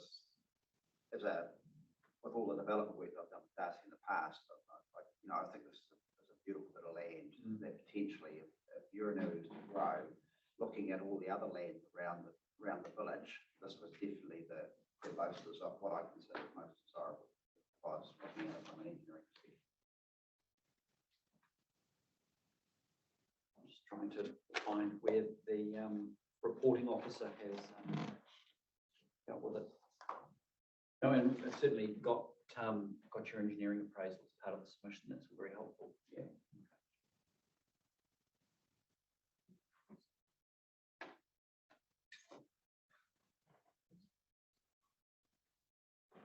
Don't be shy.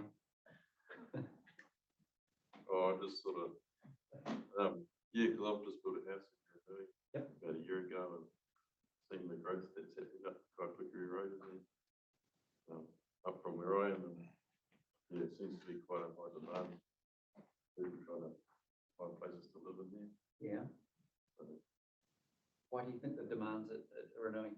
Is it cheaper to build out there than it is in the city, or it's just the location?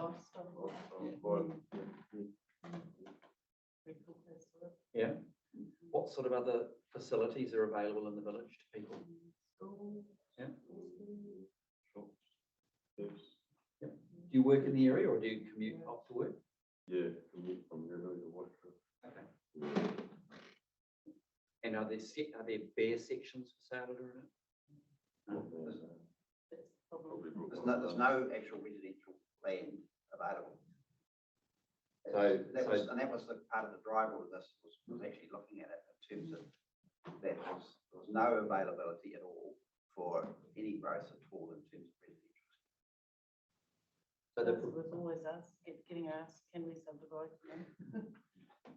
So you heard you heard the discussion we had with the council planner from the last submitter about choosing various locations where council wanted to support growth around little villages and I presume coastal communities. Are you not aware of there being any greenfield residentially zoned land to add to the existing Uranui settlement? Not that I'm aware of. Okay. I mean, Darcy was always being approached because I actually did the design work for the links. Darcy was just the contractor.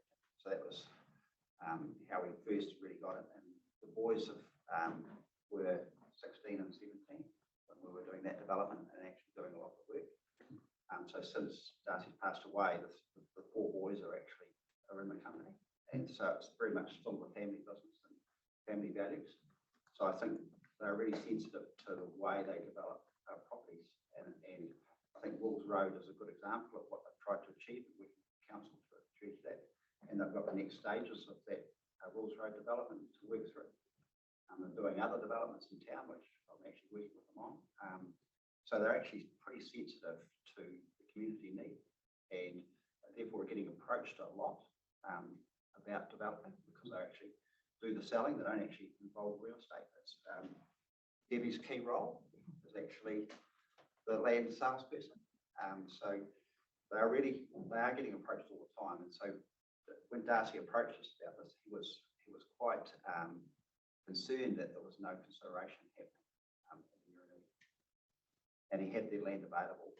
And so he was being conscious of where it would potentially be. And he wasn't actually looking at it for now. He was considering it probably in 10 years' time. And so he felt that it was the right time to actually put the submission on the table to create that discussion.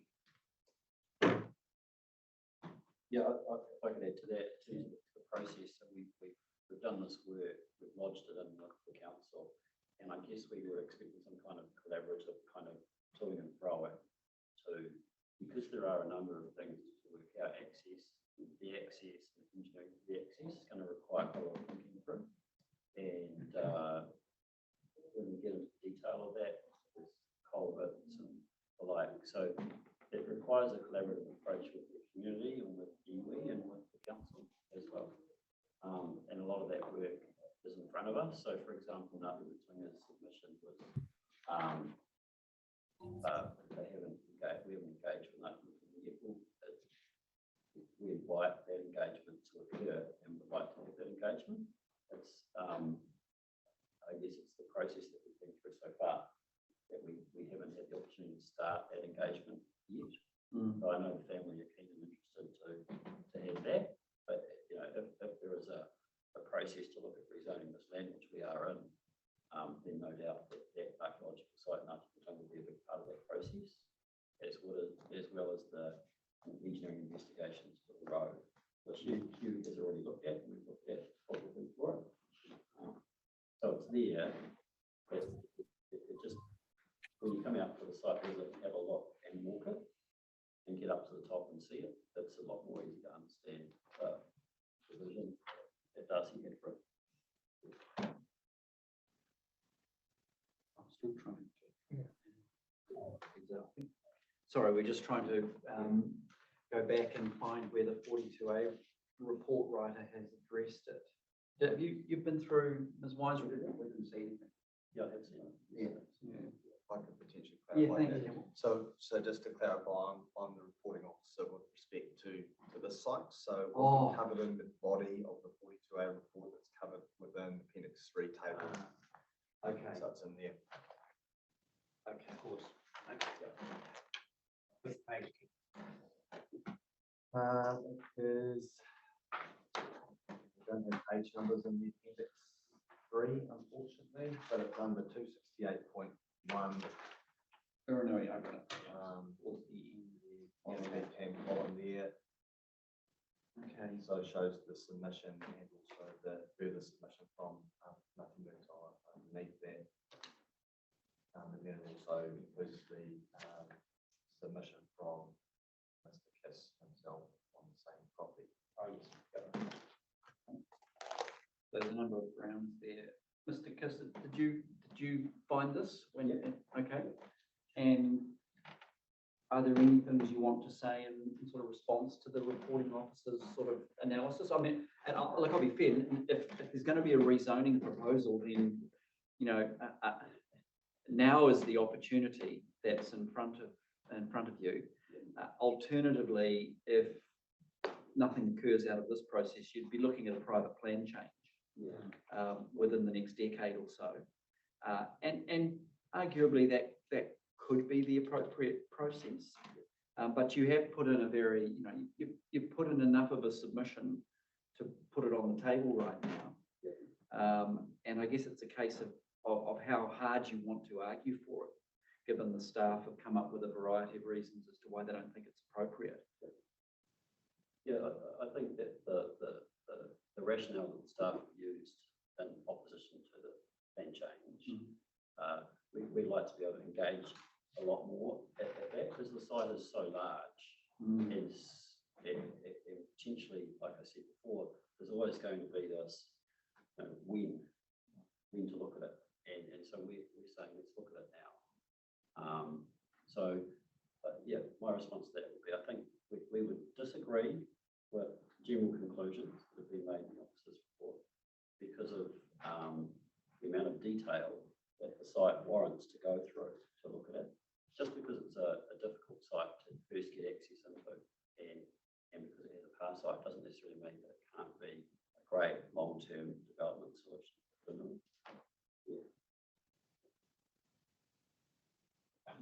Can we just explore some of those matters, Mr. Kiss? Because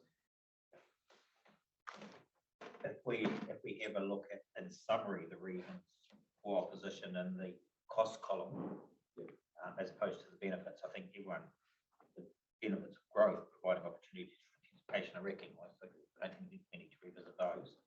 So the first one is infrastructure, an adequate provision of infrastructure or difficulties in providing infrastructure or servicing on the site. Got the benefit of Mr. Barnes' report. Is there anything you want to particularly add to? I mean, obviously wastewater is a consideration. Yeah. Wastewater is a consideration as well. Yeah. But it's supplied by the current treatment plant, and its main supplies. Well, the existing township is. Yeah. So there's reticulated.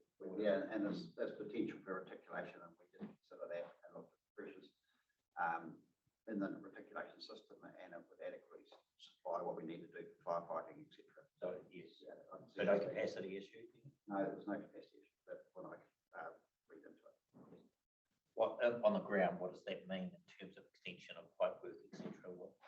It's just sort of a tie into the existing main systems that were actually on. I'm not sure what the road is that runs down past it, where it comes in. This would be a cost to the developer. Yes. Yeah. Anything else on the wastewater and water? Anything else to?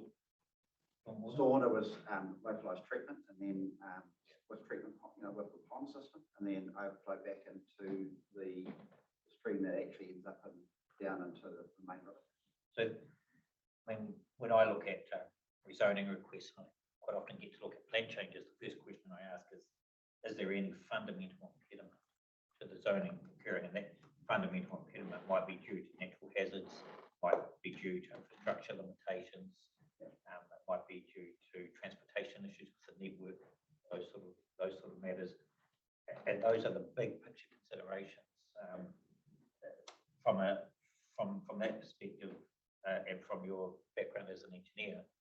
The only one is just the waste treatment, that we size the blocks to suit septic tanks. Yes.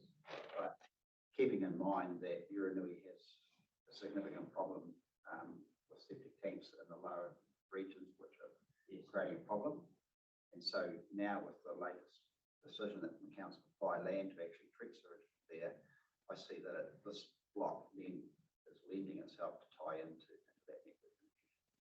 Is that information that's before us in terms of the council It was decision? actually publicly notified in the press about 4 weeks ago. So the answer is no. Mr. Robinson, can you shed some light on that?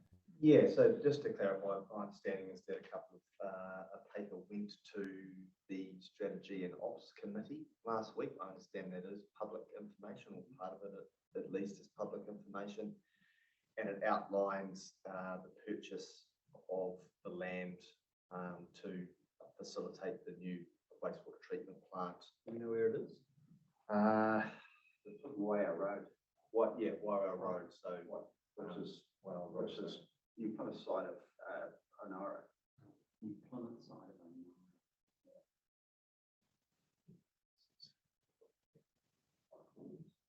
Yeah, so keep going, keep going, keep going.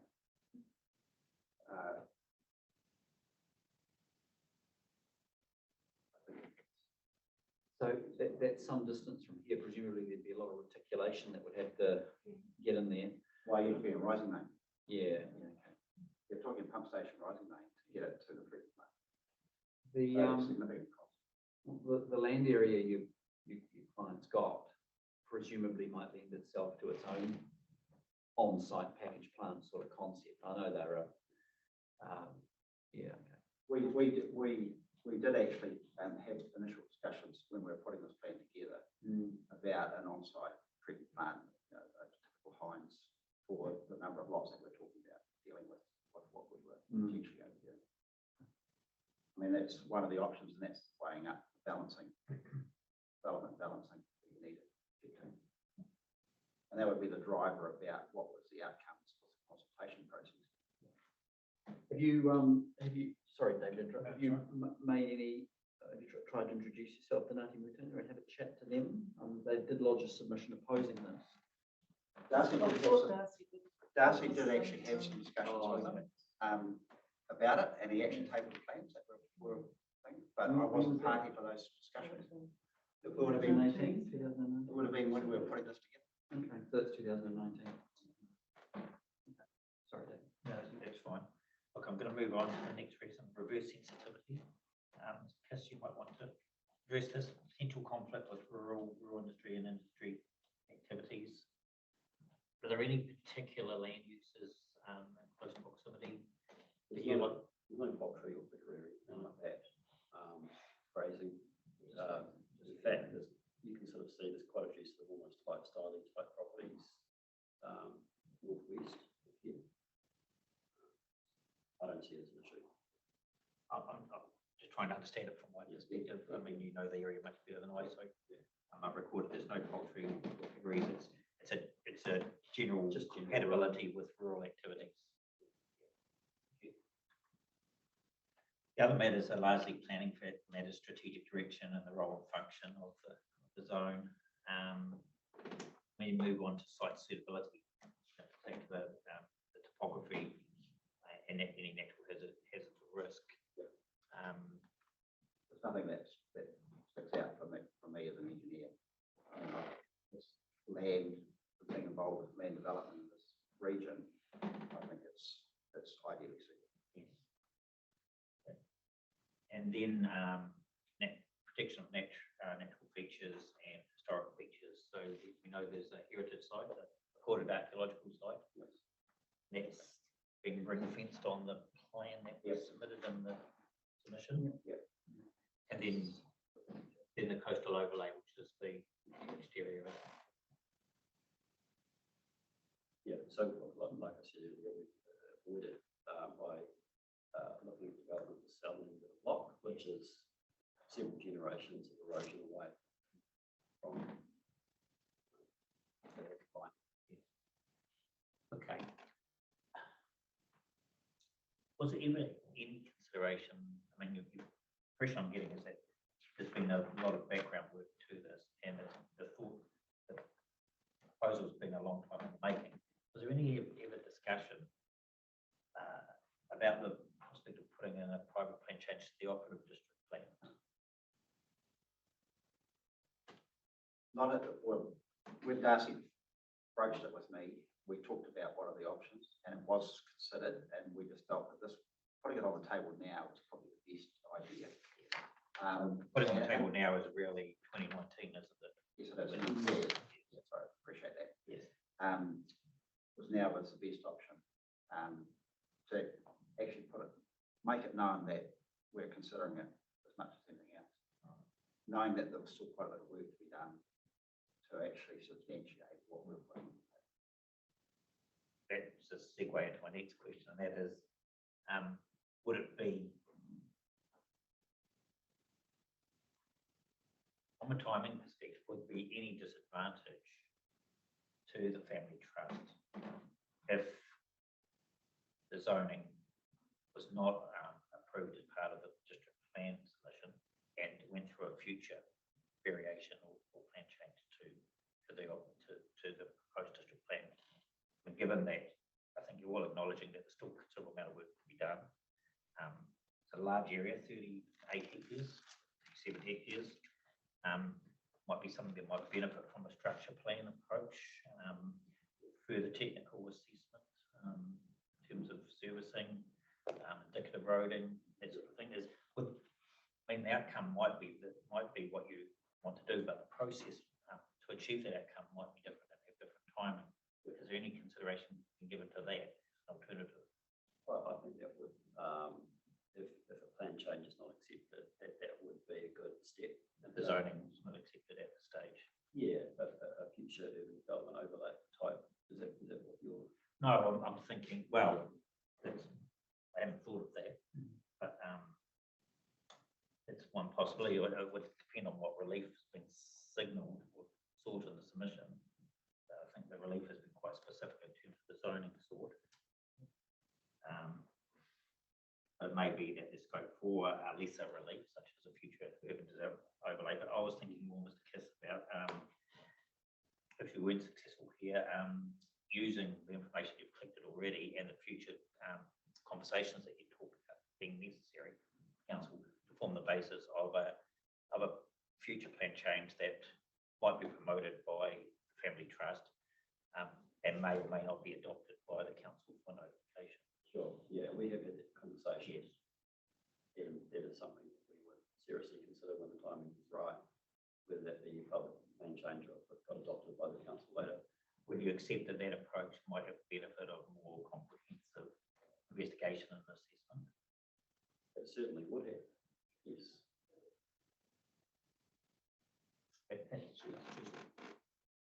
Stephen? Look, I've been struggling to hear. The audio is not great in the room. I think we heard about that the other day. So I really follow. I suppose what strikes me is that when we went on our iwi site visit with Ngāti Mūtanga, we looked over at this site that's on your property, and they indicated that it was perhaps the living environment and the significance of that whole area was pretty important. And so I would have thought, I've been looking at the forward program, and it looks like we aren't hearing from Ngāti Mūtanga. So So I certainly would be interested to hear from them, but if they're not scheduled, we don't have that advantage. It just seems to me, yes, certainly making a decision on a very strategic piece of land like this without that more fulsome process does raise some decision-making issues for us here. But I do recognise its proximity to the village, and again, I make those comments in the Lepperton hearing about the walkable village living aspects, which are quite important for urban design. So no particular questions, but those are just my observations. Are we planning to visit this site? I don't think it's been set, has it? No, but I think Invitation's open. probably worthwhile. Yeah, I sense it would be worthwhile if we can fit it in with the administrators.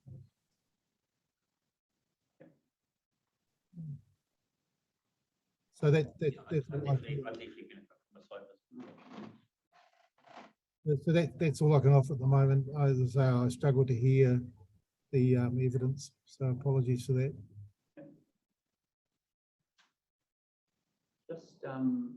Just to, yeah, we can talk about that a bit more, I think, probably on the, go for a site visit. How do I'm just interested in the way you've laid out the different uses, because some might say it's quite a conventional layout in terms of a street grid of the houses and the like. Is that because time was running out, or? Yeah. Oh, okay. All right. I'm just conscious that It was Darcy being pragmatic from a developer perspective. yeah. Oh, yeah. Right angles and grid patterns work well from a developer perspective. I get that. Yeah. So really that's the first brush. Okay. A lot of it was about that the lifestyle blocks that are here are actually facing towards. Yeah. I think that, and naturally you'll see it with the lie of the land is that it's actually in a semi-hollow. Yeah. And it's, yeah, so it's a wee bit about that as much. The one thing you have respected is there seem on the council GIS, there seems to be an easement. Is that right? On the GIS, I'm thinking it's easement, connects all the way in over to, I don't know what the road is on the other side there. Is that something you're familiar with?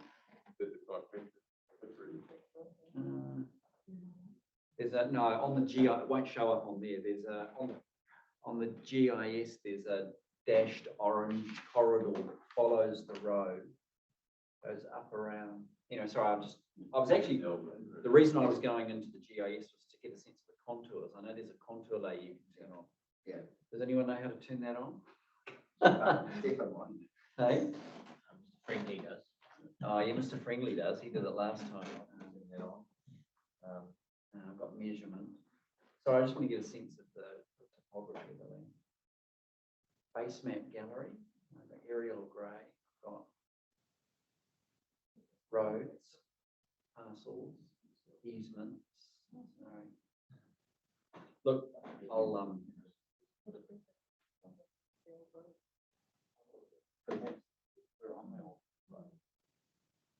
I can't afford that. layers. Parcels, parcel description, bearings, distance, surveys, road casing, centre line, state highway, traffic count, water supply. Very good. So many layers. So much information. Stormwater, wastewater.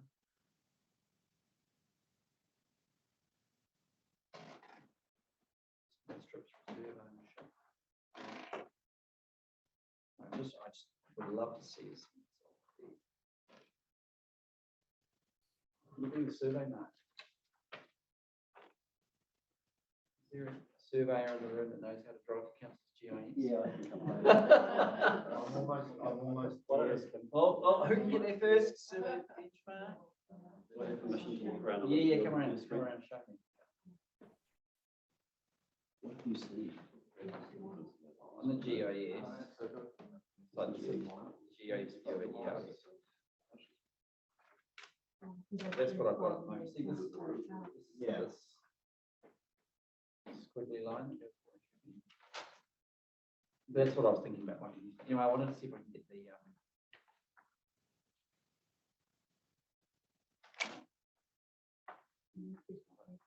I was just trying to get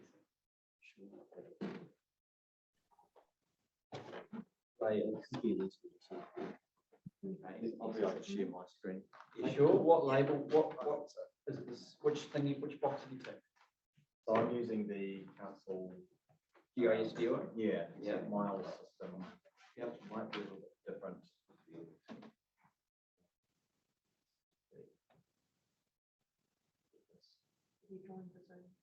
I have, yep, so. Point and share it. Stop my share. Okay. There we go. Swish looking photo there. Pretty children. Pretty children, yeah. I thought you looked young. I really must update. False advertising. You need to get rid of the layer list, it's covering the. You close the, you can, box. Right, here we go. Okay. So that probably gives you a sense of the access. So access is through Yeah. here, isn't it? Yeah, it is quite tight to get up through there, isn't it? Yeah. But once you get up the top, it's almost like a big plateau, isn't it? It is, yeah, and you can see how the lakes are formed Yeah. in the low areas. Yep. Those are there already, are they? Yeah, well, they naturally, they come and go. Ooh, that might be a wetland. We'll watch there. They're farmed, ploughed, and has corn sown in it. Any reeds? No reeds. That's it, okay. All right, so it is, yeah, I think we should go out and have a look. It's, it is an interesting piece of land. Yeah. Probably not this week. No. Okay. I mean, Darcy, they've actually built their house. You can see their house just underneath the paperclip sign. I mean, that's in the 15 years that they've owned it, they've actually built their own house there. It's a beautiful spot. There's a large electricity transformer up there as well. Yeah. So, Because of a repeater station. telecoms. So telecoms. That's what that'll be, the easement for the telecoms. Oh, yeah. Oh, yeah, Yeah, and it comes off that road, carries through. I'm taking it away. Take it away. And that? Can you just come down a little bit, Campbell, so I can see what's the, no, the other way, sorry, go towards the coast. Towards the coast, no, yeah, there, keep going, that's right, I'm just trying to get a sense, it falls away quite steeply down to the water, is that right? Oh, it's still sitting up on top. It's sort of it's a bit of a two-tier All right. pattern. And then there's cliffs, right? Yeah, Okay. and you drop straight off. Hence your coastal hazard, isn't it? Yeah. There's no public access around there at all, is there? No. No. Okay. There are no. Where's the closest sort of public reserve that connects you to the water? Only the motor camp across the river. So that whole edge there is pretty much in a. And I mean, in high tide, you've got there's no beach. Yeah. Okay. No, fine. That's interesting. Okay. Cool. I didn't have. Thanks for that. Yeah. Okay. Ask away then. Yeah. We're just going to have a chat to Mr. Robinson about this. Thanks, Kim. Mr. Robinson, you would have heard my questions to Mr. Kitts about how these objectives might be achieved in the medium to long term. Is there any scope in your view for the submission to be treated as a request for a future urban zone or for a future development area?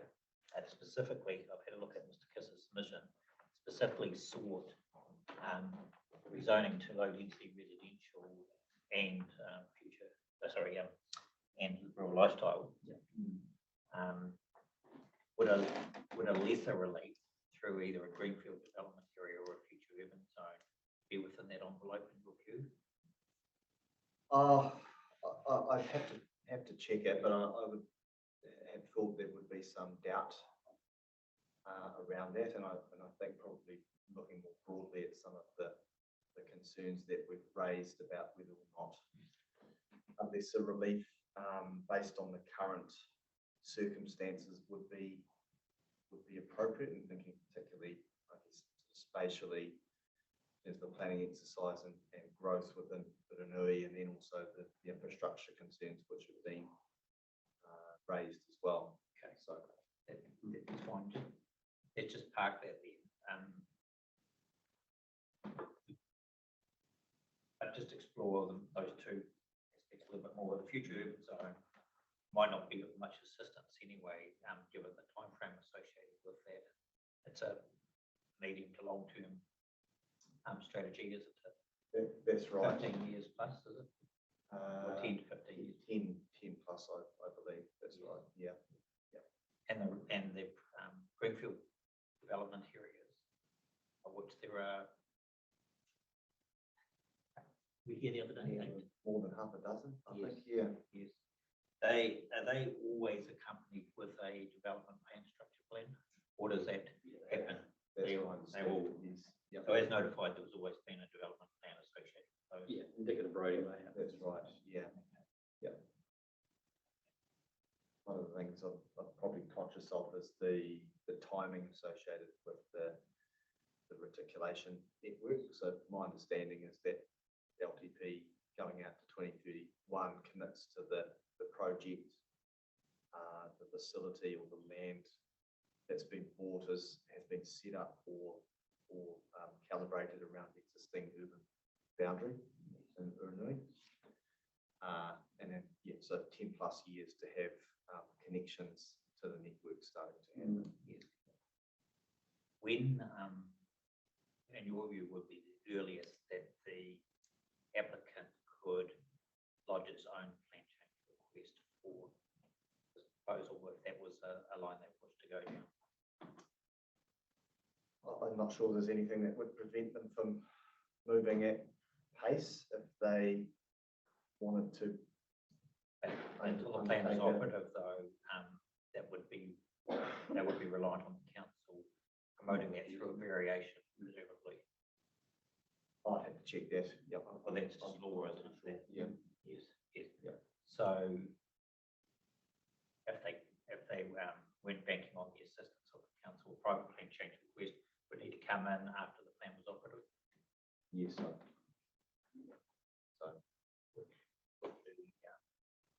Could be 2 to 4 years time. Yeah, it's hard to speculate on that depending on. Yes.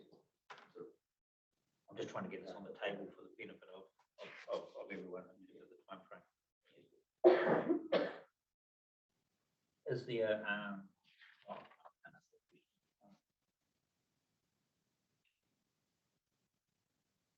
I'll leave it at that. Thank you.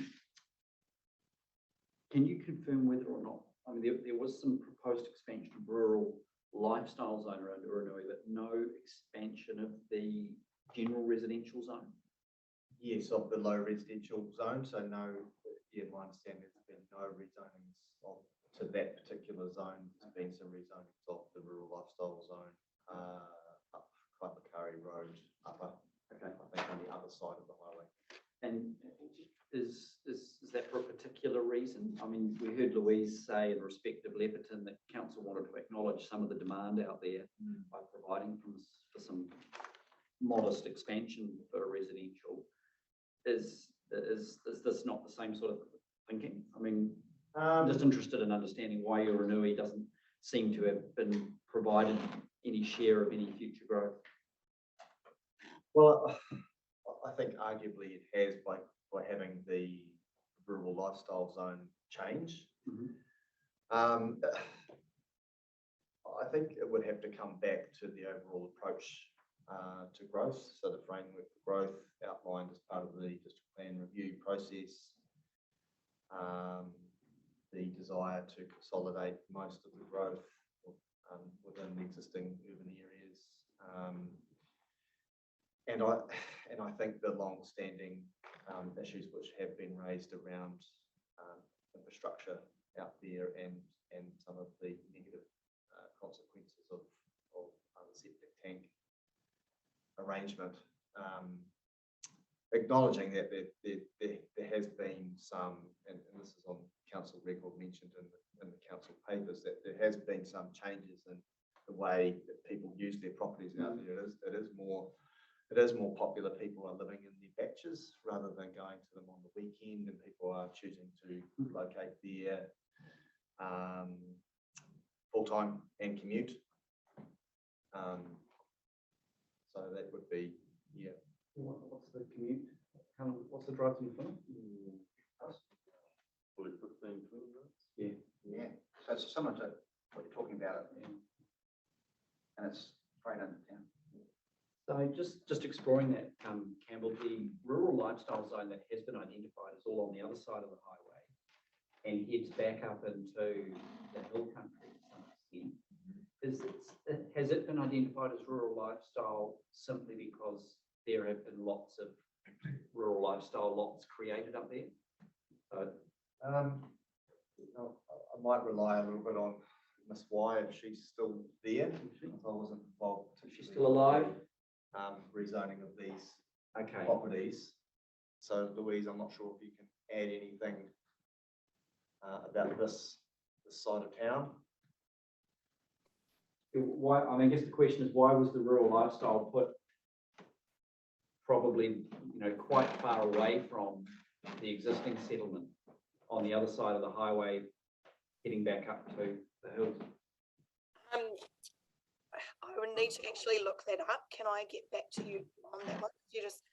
If you've got any more questions, I can just look that up. To give you one moment.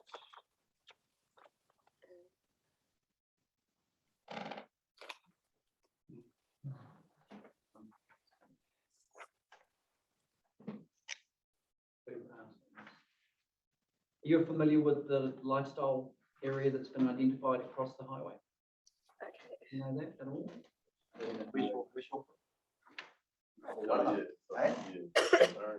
Well, it is off, was it Kaipatari Road? Upper, yeah, okay, it's all off Upper Road. All right, no, well, that's fine. Yeah, I can, Oh, yeah, here we go.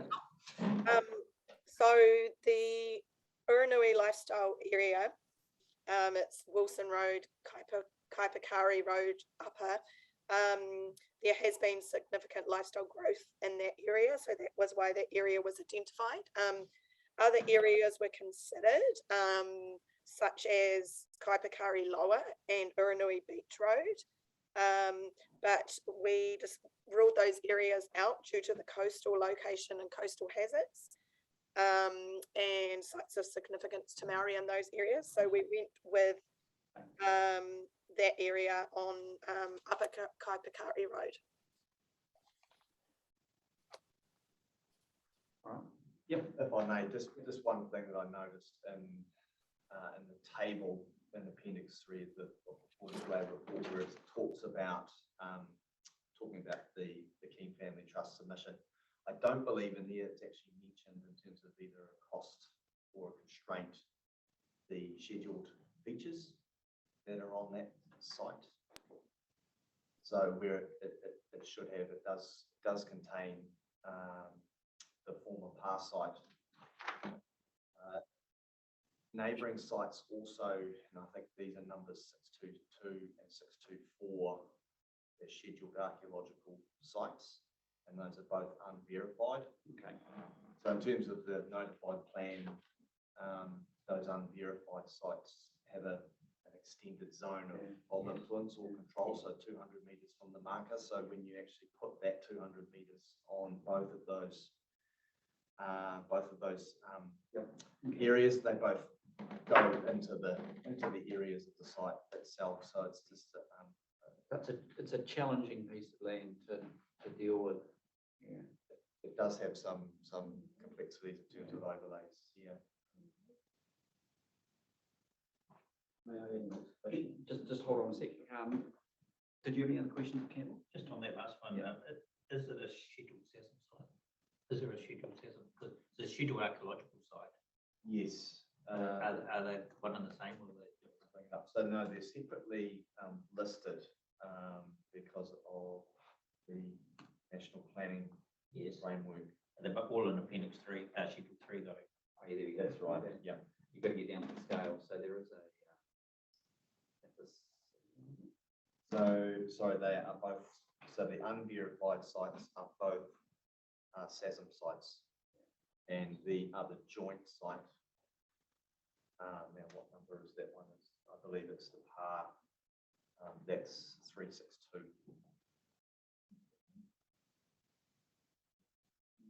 So for the unverified sites, both of them, they have a 200-metre extent. That's right. In terms of the provisions of the plan as notified. There may As well have notified, been- yes. Yeah, there may well have been some changes there through submissions and rights to apply, but. And site 362, that's what? That, I believe, is the main PAR site.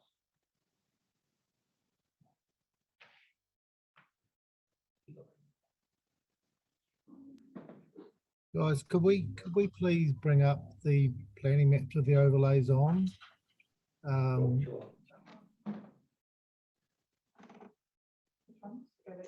So just the main site. Post is the E-plan site. Yep. And you got to zoom into 1 to 2000 to see it. It's just next to the SNA. Probably turn the transparency down a wee bit. Yeah, That's great.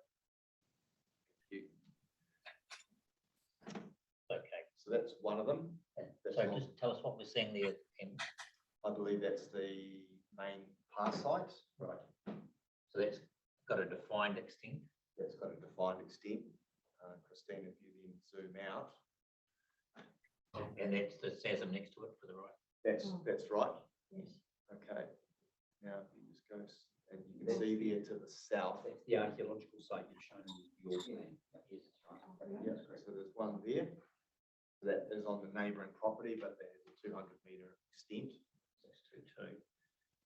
And then if you go further to the west, towards New Plymouth. Oh, other way. There we go. That's The boundary is probably about Yep. 60 And metres. then here we go down there. That's site 624. Yes, that's also on a neighbouring property. Probably about 100.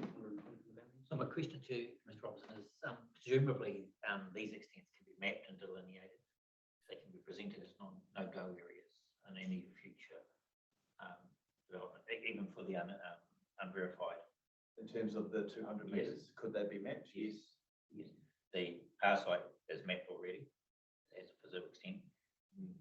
The SASM has a physical extent and the coastal environment has a physical extent. Yes. And so if you did a simple mapping exercise, as I think Mr. Kiss has tried to do, you end up with a developable area that's outside of those natural features. It would be areas of the site which would, if the 200 metres is what is deemed the appropriate area of influence, then there would be areas outside that. The property that's in the neighbouring property, we've done a rough calculation to just go up, Christine, or to the south, the archaeological site. That one there? Yep. We think that's around about 60 metres from the boundary. So if you extended that out, I mean, it would go over that bush area and perhaps beyond. That's about right. Yeah. So it would. Similarly, the property to the west, sorry, on the neighbouring property. Yep. About 100 metres or so, possibly more, to the boundary. Again, you can imagine the area that it would capture encapsulate at 200 metres. So these are limitations that will need to be taken into consideration in the future.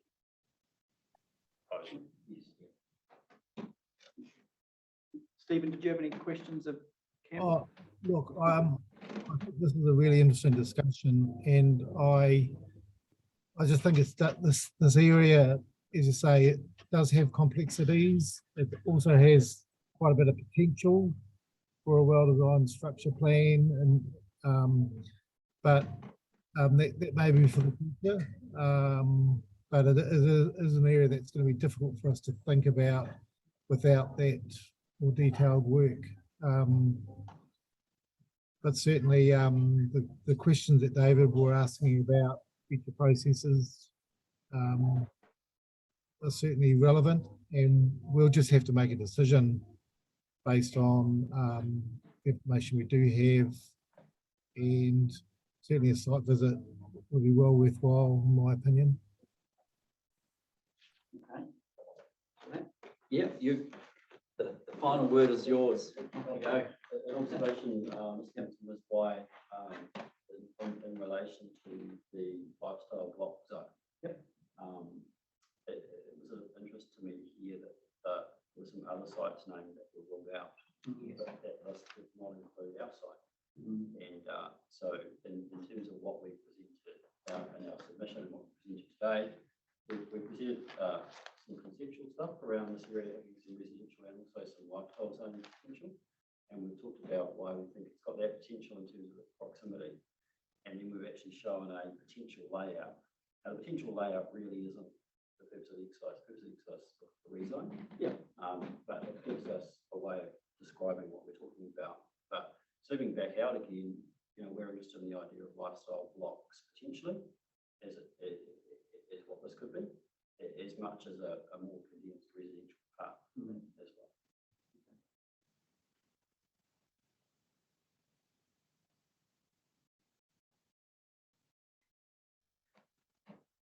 Did you make a note of which of those other properties were considered for rural lifestyle by the way? No, I didn't. I noted that there had been other submitters who had sought rural lifestyle on Lower Road and Beach Road. But they had been recommended for rejection also. This is the Antoon Wellbarts and Susan Whelan. I know. Sorry, apologies for the pronunciation. 22 Beach Road and Lower. So just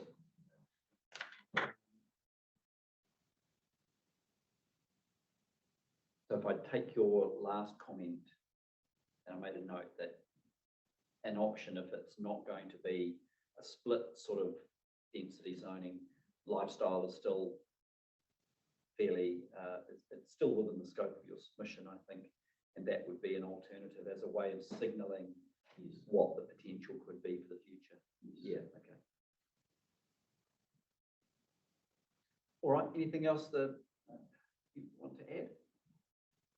No, okay. No, well, that's, we will ask Christine to make arrangements for us to come out and have a look around, because it's, these processes don't come around that often, and we do want to give it a good thinking about, because they are much more efficient to do this way, in all fairness. However, it's a case of balancing the efficiency of process with the necessary detail to sort of justify the outcome, and I guess that's where we want to make sure we are really informed about that. Okay. Okay. Well, that's fantastic, and I think you end our day. Look at that, you end our day early. No one else waiting out. Mr. Matthews is not waiting outside there to flush down the door and. Not, no. Well, either way, no, look, it's fantastic. Thanks for your patience. Yeah. Okay. All right, well, that's excellent. We'll let you go. We're going to wrap up for the day now. So, Stephen, is there anything else you need to, you want No, to make a note of? Because Okay, you want to get in the car, don't you? Drive up. my app's telling me that it's dodgy whether I'm going to get on this plane. I'm on a 4:35, but it's saying it's not certain I'm going to be on that plane, so I might All just grab a rental car and pedal up the road. Okay. Yeah. All right, well, if not, we can potentially look it through like we did. Thanks, guys. All right, lovely. All right, so we'll adjourn now. You can turn off the recording.